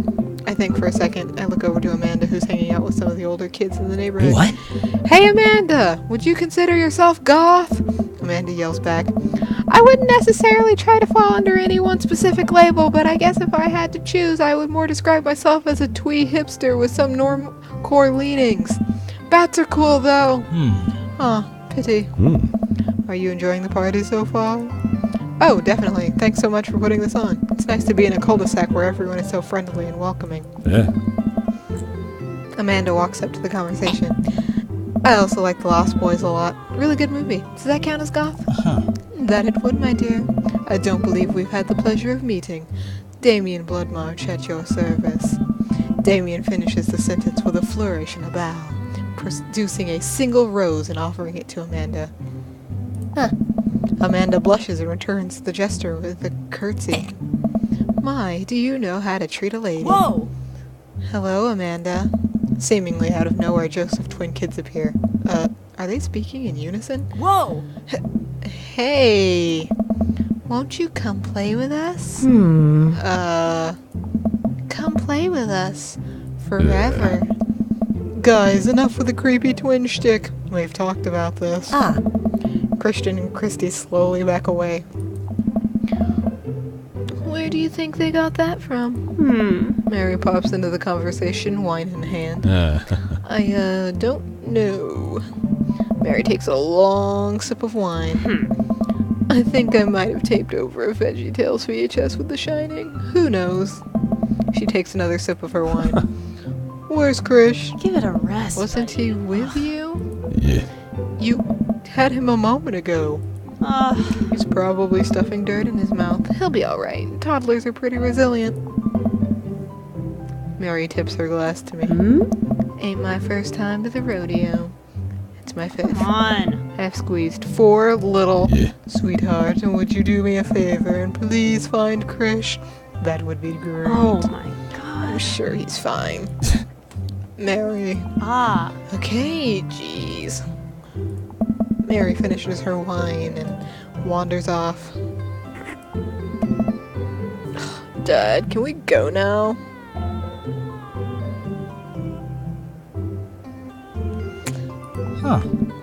Lucian, have I introduced you to Ty yet? Hey, it's that punk from Amanda's school. I remember you. Whatever. That's no way for a young man to speak to his elders. Be polite. Lucian bows. Whatever, sir. Lucian bows again. Mr. Christensen, may I have a veggie burger, sir? Coming right up, bud. Are you a vegetarian? Yup. Make that 2 veggie burgers. Did you know that some people in the Victorian era were vegetarians? They described carnivorous type people as bloodlappers. Dad. Oh. That's real interesting, Damien. Joseph turns to the grill. Just a hint of tattoo peeks out from underneath his sleeve. I can't believe I didn't notice it before. Looks like the bottom of an anchor. Whoa, is that a tattoo? Yep. I wasn't always a youth pastor, you know. That's so cool. Want to see mine? What? What?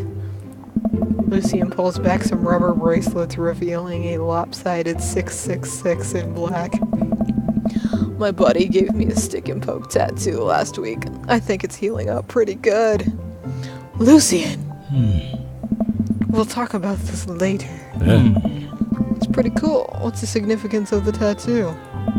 I don't know. I just thought it looked sick. Huh? Well, in my opinion, the only reason you need to get a tattoo is because you want one. Careful though, that number carries weight. Joseph is a way cooler youth pastor than I thought. I just figured youth pastors popped out of the womb with a Bible. I wonder what he did before preaching.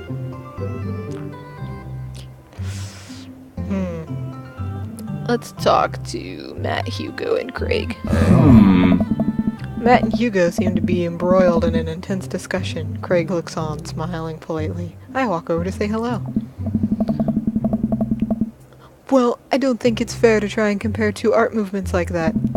Periods in art only exist because they're a unique byproduct of the social and political climate of a time and place. And to try and take something like, say, the Rococo period and compare it to postmodernism in America, you're completely disregarding the context in which a work of art is created. Matt and Hugo seem to be so busy talking they don't notice me. Craig leans in. Dude, I have no idea what's happening.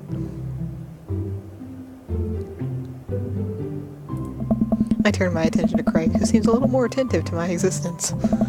Had resistance training go the other day. Oh. Great, Little River here's a great cheerleader. Aren't you tiny, bro? Craig grabs River's arms and waves them around. Oh. You can do it, Dad. I'm so proud of you. I'm sorry for pooping on you. She must be a handful at that age. Oh, they always are. Hey. But it's so worth it. Craig grabs River's arms again and waves them around. Oh. Also, I'm sorry for throwing up on you, Dad. How you settling in? The new place is perfect. It's really cozy and the neighborhood is beautiful. I'm so glad we moved here. Oh.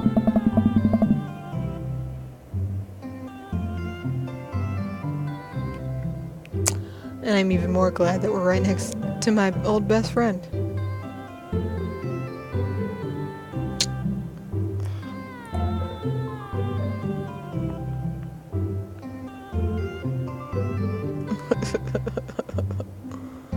Oh my gosh.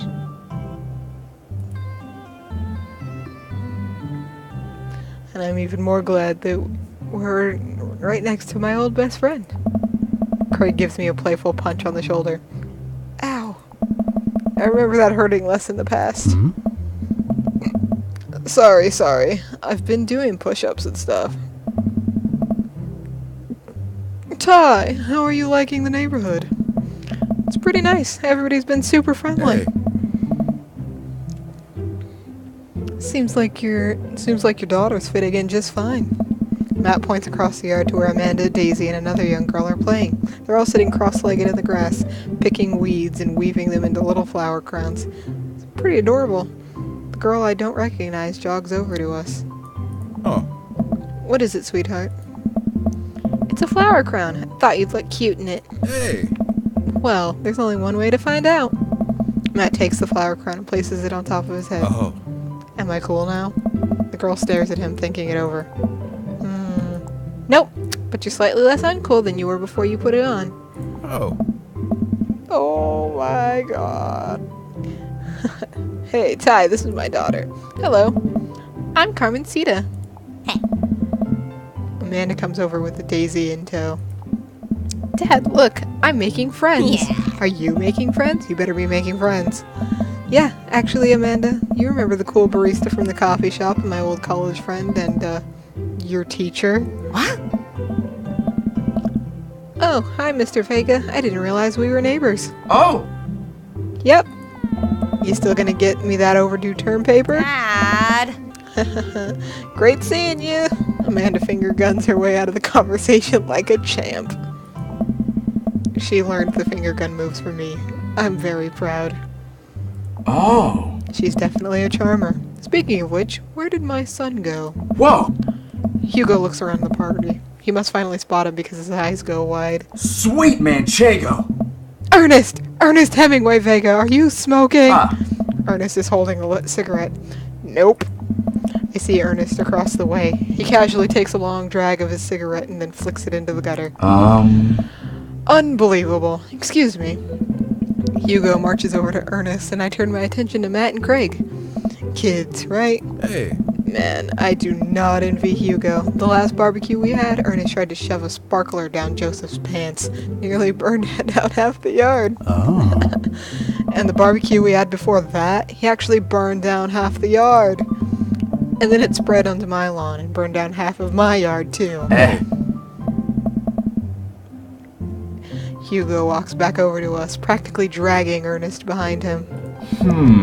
Hey everybody, sorry about that. Ty, this is my son Ernest. Hello. Ernest looks away, sulking, his hands shoved deep in his pockets. Hugo nudges him impatiently. Hey. Nice to meet you, Ernest. What grade are you in? Doesn't matter. Oh! Ernest! Okay, I'm in 8th grade. God, are you happy now? I'm sure you were just dying to know. Yeah, good for you. Can I go now? I'm tired of talking to old dudes who blame my generation for the failing economy. Ouch. I don't know. Ernest!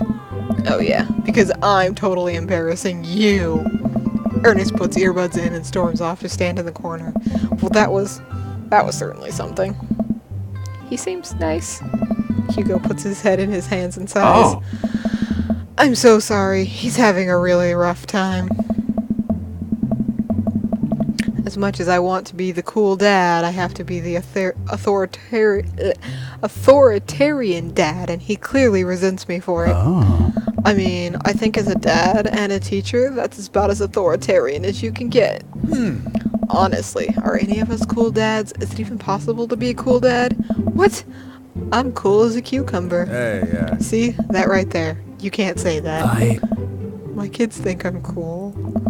But for how long, Craig? How long do we get to be the cool dads? I don't know. I don't know. Hey! I think we just have to accept the fact that as dads we've become the machine we once raged against and accept our fate to unironically wear socks with sandals. Your kids may think you're cool now, but the moment they hit puberty, you're doomed.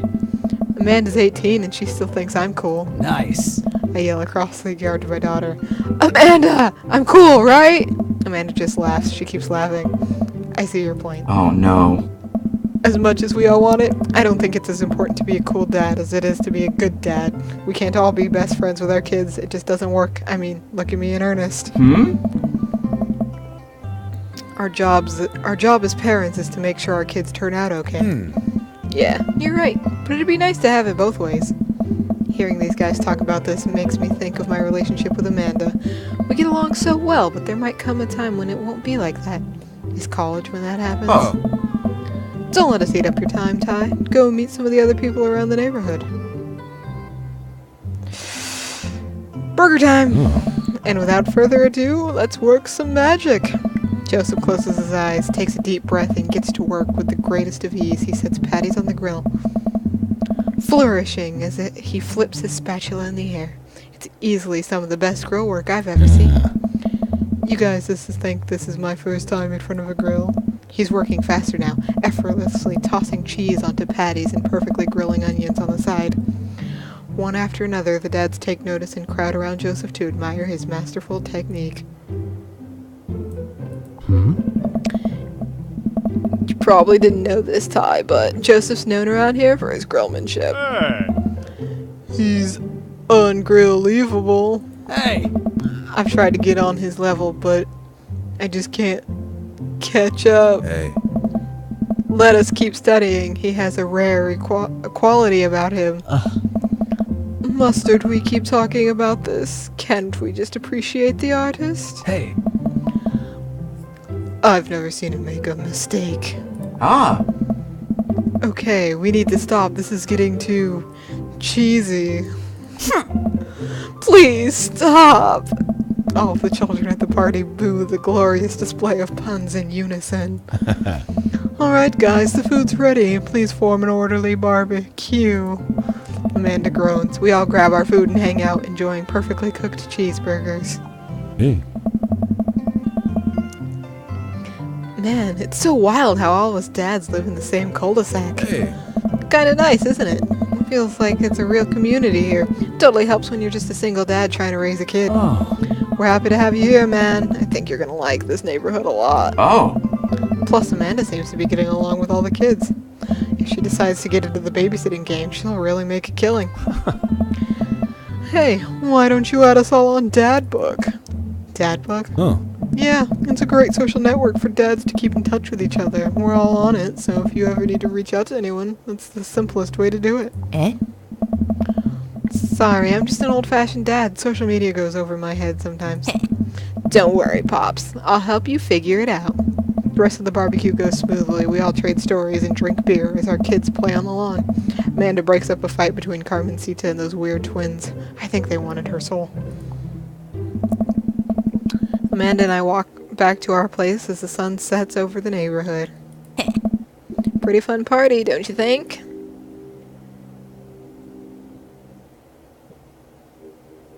I felt like I was at a networking event. I'm gonna get LinkedIn notifications out of this, I just know it. Huh? You don't think it's nice that people want to connect with you? Not when their affection jams up my inbox, metaphorically speaking. Well, hey, at least you met some other cool dads. You should hit them up on Dad Book. Maybe I will, if I ever figure out how social media works. I have a good feeling about this place. Me too, Dad. Amanda and I arrive at home with the remnants of our veggie plate. Seems like nobody's really into the cauliflower. Any big plans for this evening? Actually, yeah, I'm going out with some friends. Oh? Is that okay? Of course, just keep me posted and be home before midnight. You got it. And be careful. I will. Make good choices. Of course. And call me if you need anything. Dad, you're not gonna do the thing where you wait silently for me to come home in the living room with all the lights off, are you? What? No, I've never done that and will never do that. Okay. Do you have plans tonight? My plans were kind of to eat ice cream and watch the TV with Amanda, but I'll find something to do. I'm gonna throw a party. A real rager. All the other dads in the neighborhood are invited. I'll see if I can get you a spot on the list, but honestly, it's looking tight and you may just have to wait in line. I know the guy at the door. I'll get in no problem. I'm just relaxing tonight. Have fun, okay? Great. See you later. I watch Amanda drive off into the night. I really do hope she has fun. I plop down in front of the TV and turn on some Wine and Dine Mastermind with celebrity chef Gavin Chapman.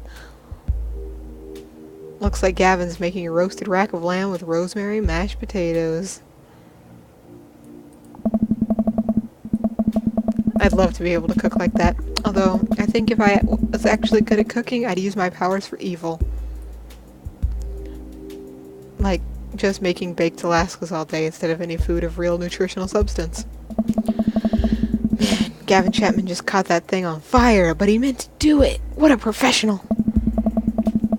I lose track of time as I blaze through several episodes of Wine and Dine Mastermind. And also one episode of some cooking show called Meat Hell.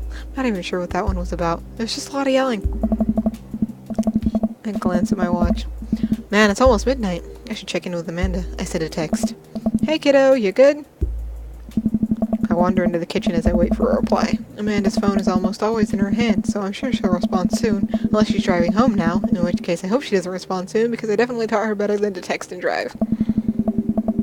I reach into the freezer and grab an ice cream sandwich. It's a little late for this, but I think I earned it after a long day of socializing.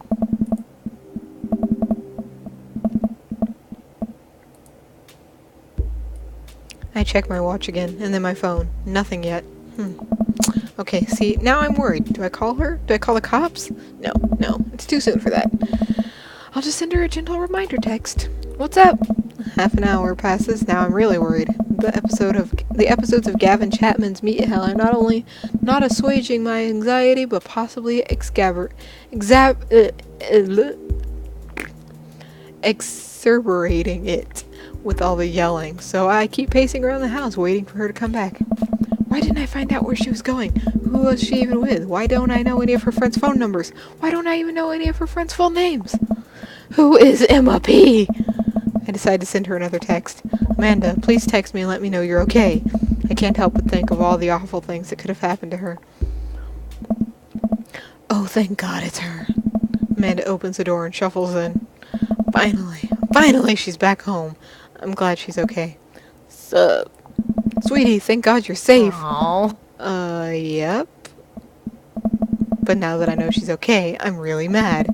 Why didn't you answer my texts? Amanda pulls her phone out of her pocket. Oh, whoops. Guess I didn't see those. She starts to walk to her room. Amanda Ann. Whoa, we're pulling out the middle name now? Amanda, you came home an hour and a half after your curfew and you didn't respond to any of my texts. You really freaked me out. I was about to call the cops. Huh? Dad, you're seriously overreacting. You're not going to be like this when I go off to school, are you? I was scared. You weren't responding, and it was just like when your dad... I have to stop myself from tearing up. Whoa! Oh, Dad, I didn't mean to... I sit down on the couch and put my head in my hands. I feel very tired all of a sudden. You really scared me. Just... please don't do that again. Oh. Alright, I'm gonna go to bed now. Amanda closes the door to her room, and I head to mine. Jeez. As I'm falling to sleep, one thing she said keeps echoing in my mind. You're not going to be like this when I go off to school, are you? I definitely didn't sleep well last night. I brew some strong coffee and make some scrambled eggs for Amanda as a peace offering. She eventually wanders into the kitchen. Hey. I thought about what you said last night. I should have texted you. I said I was going to do it and I didn't. I honestly just didn't even think about it. I'm really sorry, Pops. I won't do it again. Well, I'm sorry for freaking out on you. You're an adult now. I shouldn't have gotten so worked up. Team Damask. Team Damask. Amanda gives me a hug. Want some eggs? You know it. Sprinkle some cheese on them? Already did. Bless you. Amanda scarfs down the eggs in the time it takes me to wash the pan. Alright, I'm off to school. Smell you later. Wait, one more thing before you go. What? What's Dad Book? Aww. It's a social media platform. Wait. What? What's a social media platform? Dad, I have to go to school. Come on, Amanda. I'm an old man. I can't put together a Dad Book profile on my own. Alright, I'll help you sound interesting on the internet. Amanda spends the next couple of minutes setting up my profile on Dad Book, which, as it turns out, is a place where dads can get together and talk about fatherhood. Dad! Alright, Pops. You gotta fill out your profile. Let's do some likes and dislikes. On a Friday night, you're most likely to...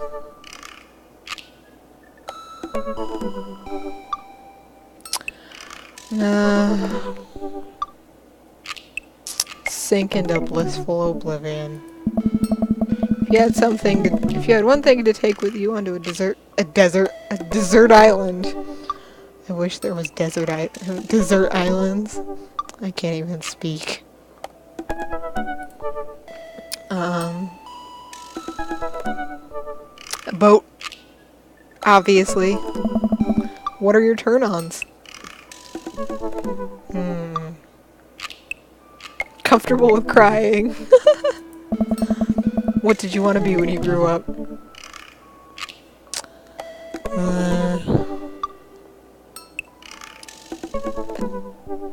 Salty boat captain. What's your favorite movie genre? Whatever will make me cry. Old comedies that haven't aged well. What's your ideal date?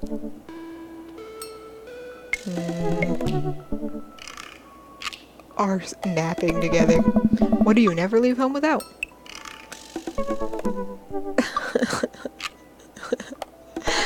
My cripplingly low self-esteem. I spend a lot of time thinking about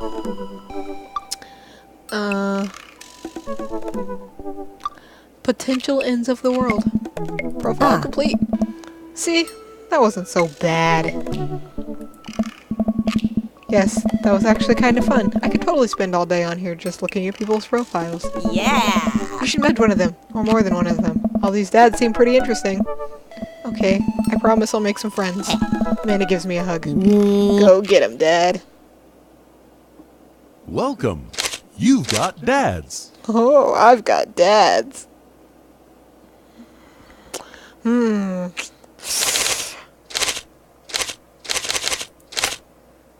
Our first course of action here is definitely going to be Damien. How do you do? I have finally decided to join this information superhighway. I'm not entirely sure how this works, but I will try my best to understand. I love long strolls through graveyards and spending time with my son.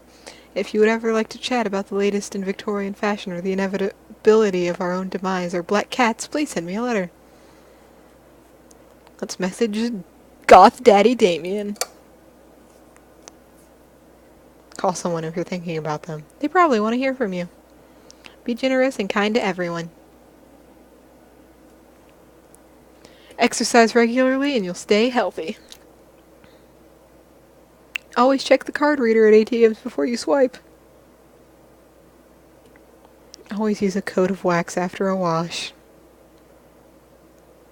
You're never too busy or important to be kind to others.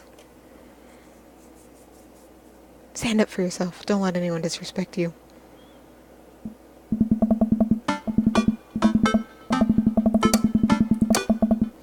Damien seemed really interesting. A little odd, but interesting. I think I should hang out with him to get to know him a little better. I navigate to Damien's dad book page and type out a message. Hey dude, you seem cool. We should hang out sometime. I sit there for a minute before I see that Damien's typing. But then he keeps typing. And typing. Man, is this guy writing a novel? I'll leave the computer to make some coffee.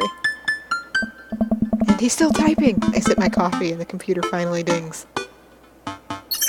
Ty, I must confess my excitement to be receiving your kind letter, for, as you see, I do find myself available to enjoy your company. I must ask for your forgiveness, however, as I believe our first meeting did not paint me in as gentlemanly manner as I would have liked. Oh, whoa, there's more.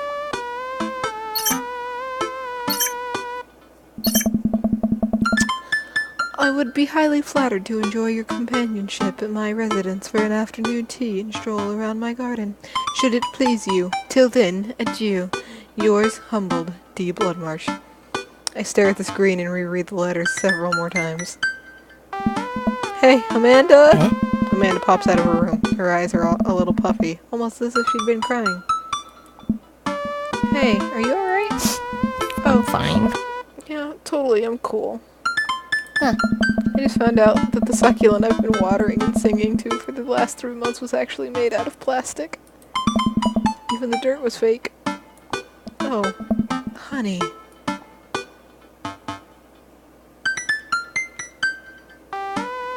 You have to tell me what's actually wrong. Why are you lying to me? I'm not. I'm perfectly fine. Alright. I don't believe her, but I'll let it go for now.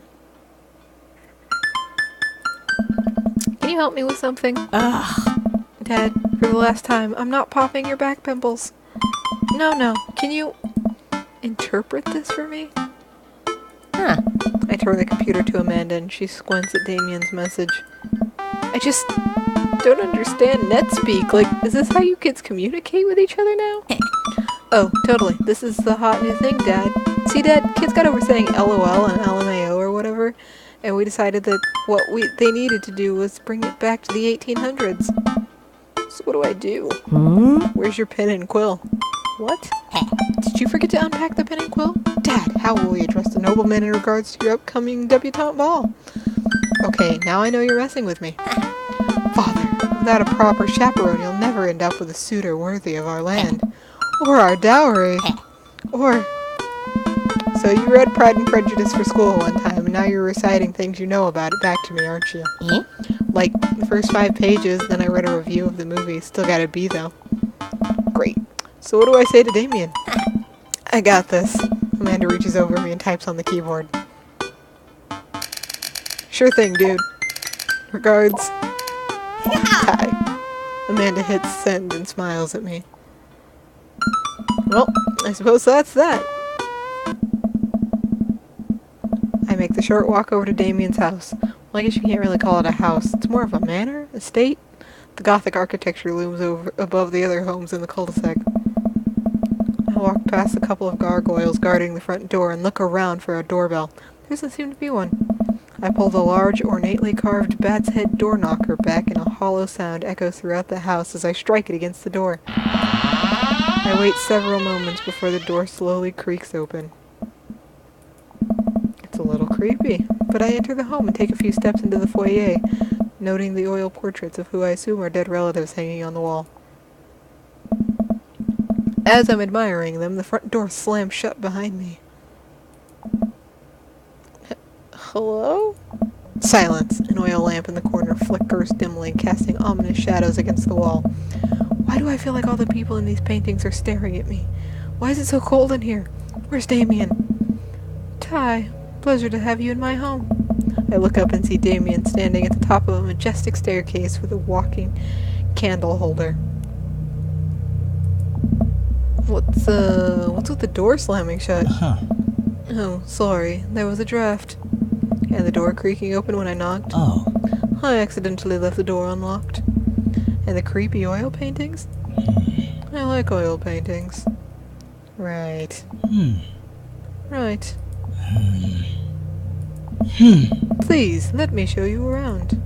Okay. Damien leads me around his house, showcasing his parlor, sitting room, auxiliary sitting room, and the parlor again for some reason. How delightful! This is one of the older homes on the block, yes, but nowhere near as old as the architecture might suggest. Oh. Through extensive renovations, I have been able to craft a residence that is both historically accurate to the Victorian period and equipped with the amenities of any modern dwelling. We walk past a door covered in bumper stickers, caution tape, and a black parade poster. Did they listen to My Chemical Romance in the Victorian era? That's my son's room. You know the rebellious teenage years are. Onward. There's more to see. We reach a door at the end of the hall that Damien opens with a flourish. And this is the library. Sunlight streams in from floor to ceiling arched windows. The walls are lined with packed bookshelves, and even more books are scattered over the period-appropriate furniture. Damien is clearly really proud of this room. Look at the butterflies. I walk up to the glass display of pinned bugs on the wall. It's pretty impressive. Nice bugs. I pinned them all myself. Maybe I could show you how to do it sometime. I'm concerned I would stick the pin right through my finger. The pinner's gambit. Is that a thing? No. Pick up a book? You know, Ty, in the Victorian era, there was some controversy surrounding reading. Many people thought that more tawdry novels would encourage youths into a life of crime and would cause too much of a distraction from work and school. I pull out a book at random and examine the worn cover. Opening it, I turn to a random page and read aloud.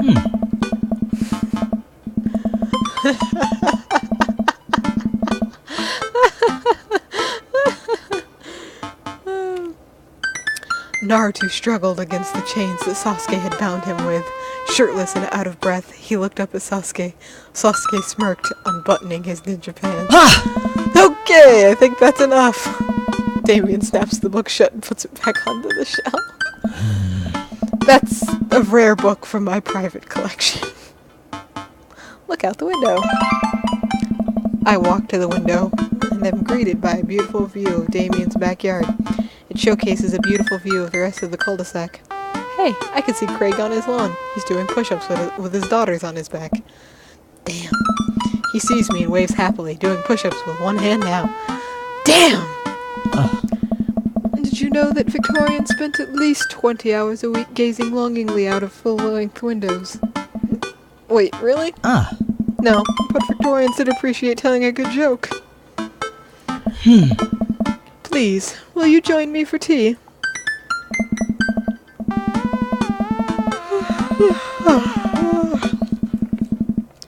I follow Damien to his sitting room, where finger foods have already been set out upon a beautiful tiered silver tray. I take a seat on one of the high-backed chairs as Damien pours and serves me some tea. I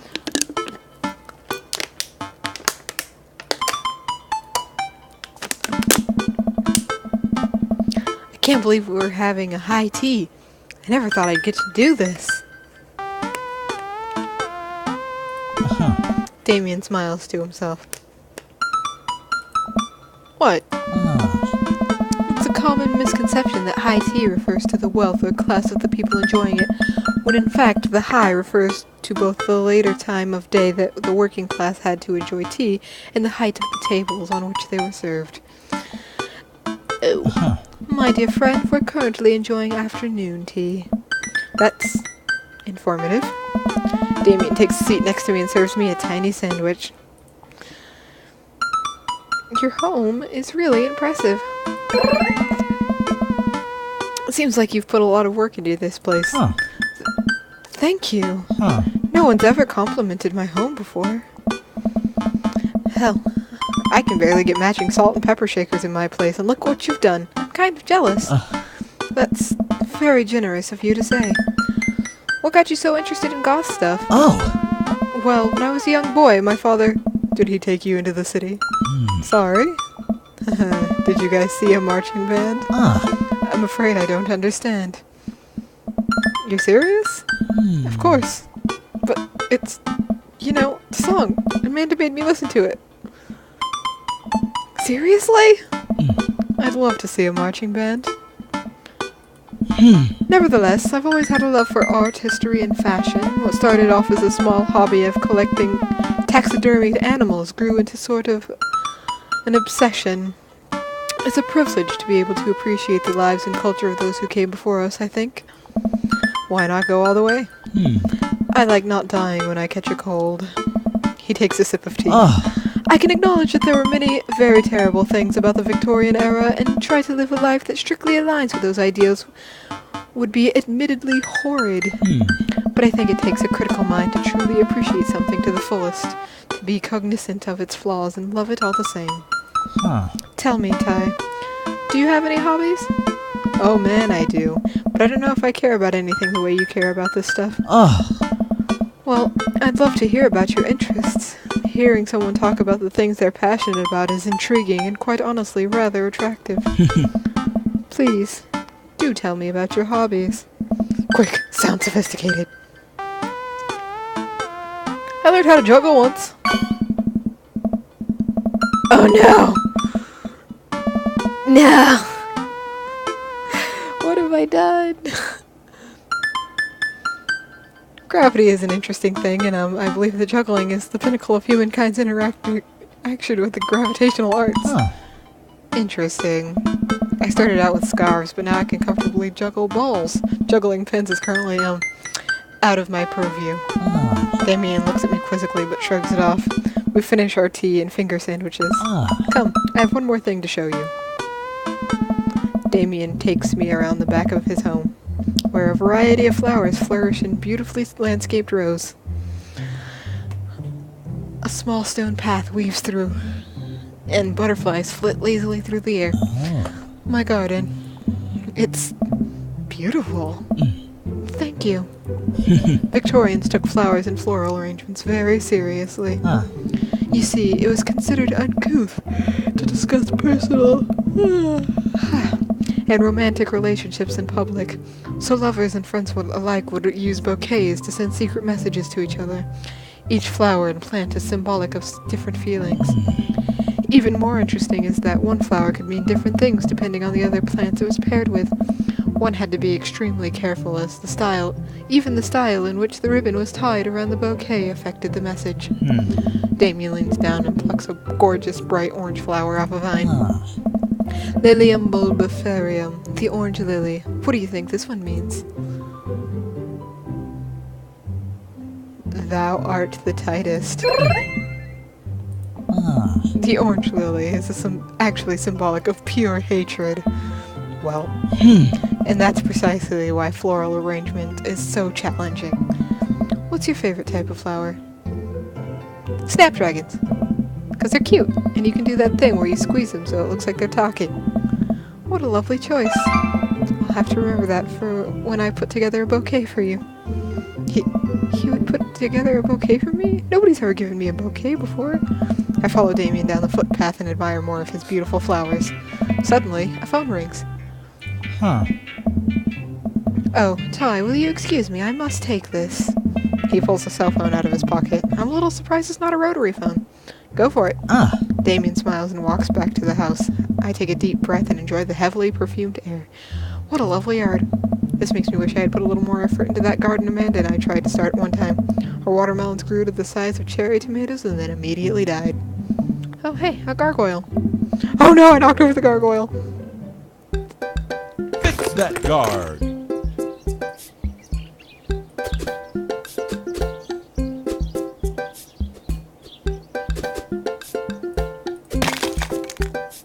Oh shit.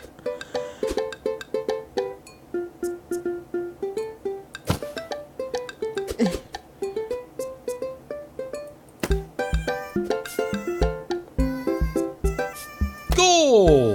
Whew. Whew, that was a close one. Uh-oh, here comes Damien. He looks upset.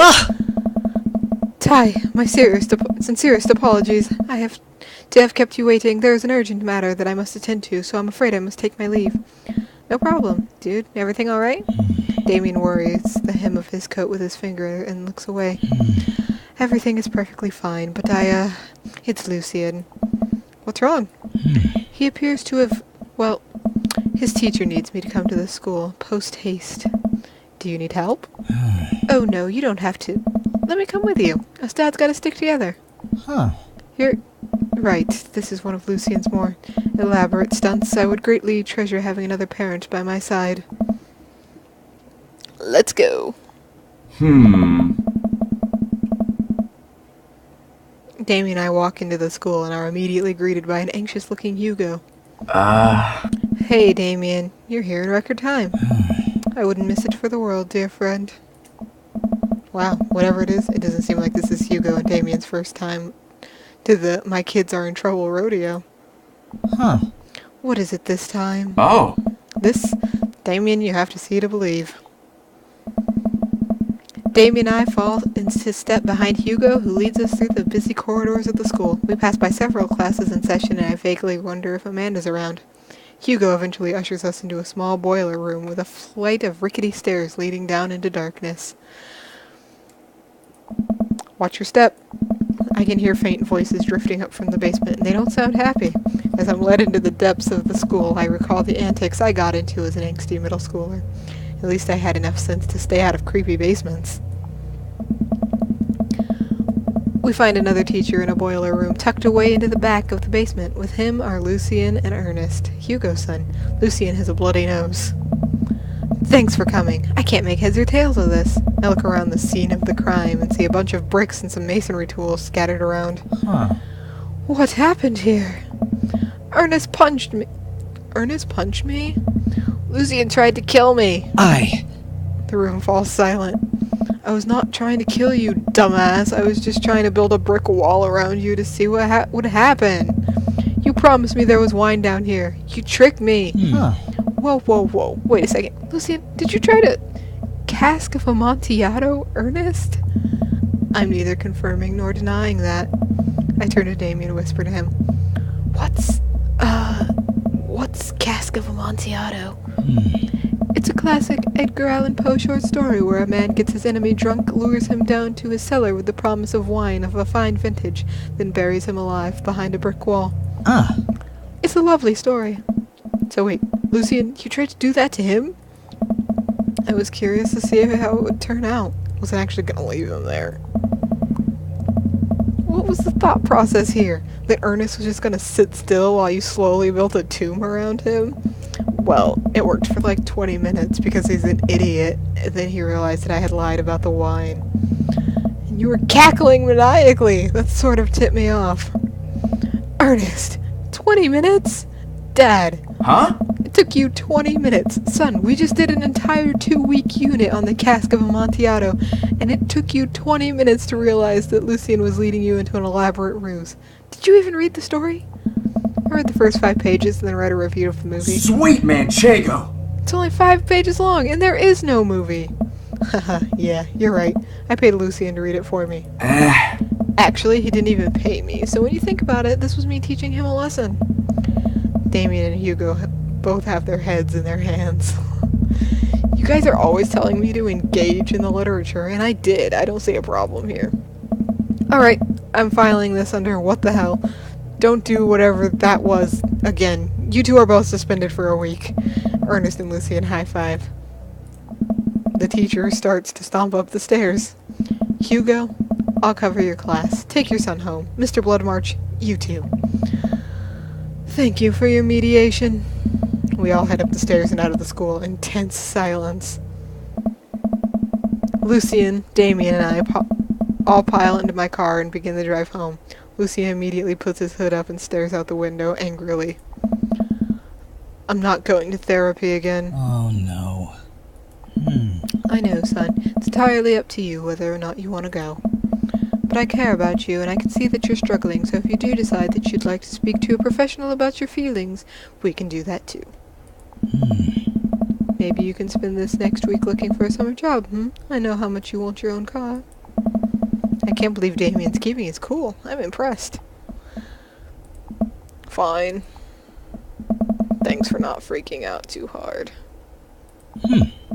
I love you, son. Lucien continues staring out the window. Love you too. We spend the rest of the drive in relative silence.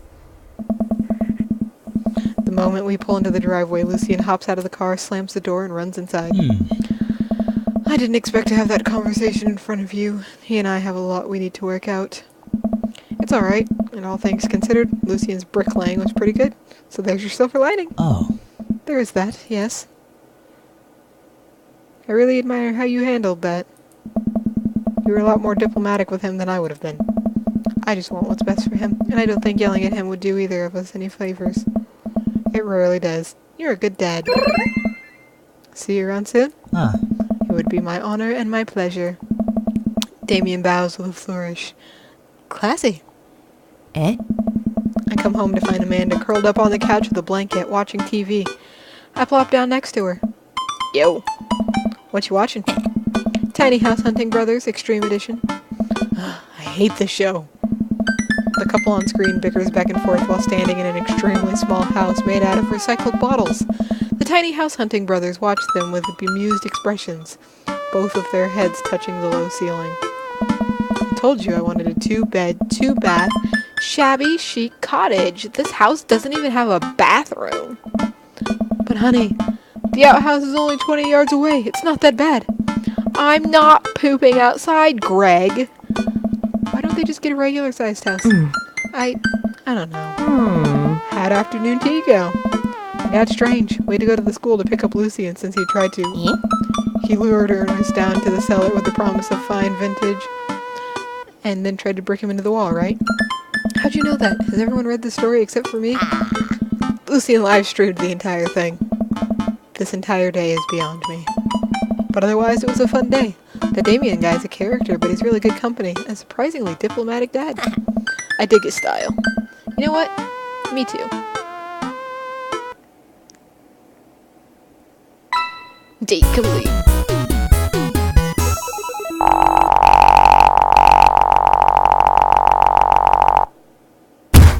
My dear friend, you've simply taken the egg on this one. Taken the egg is it's a Victorian phrase.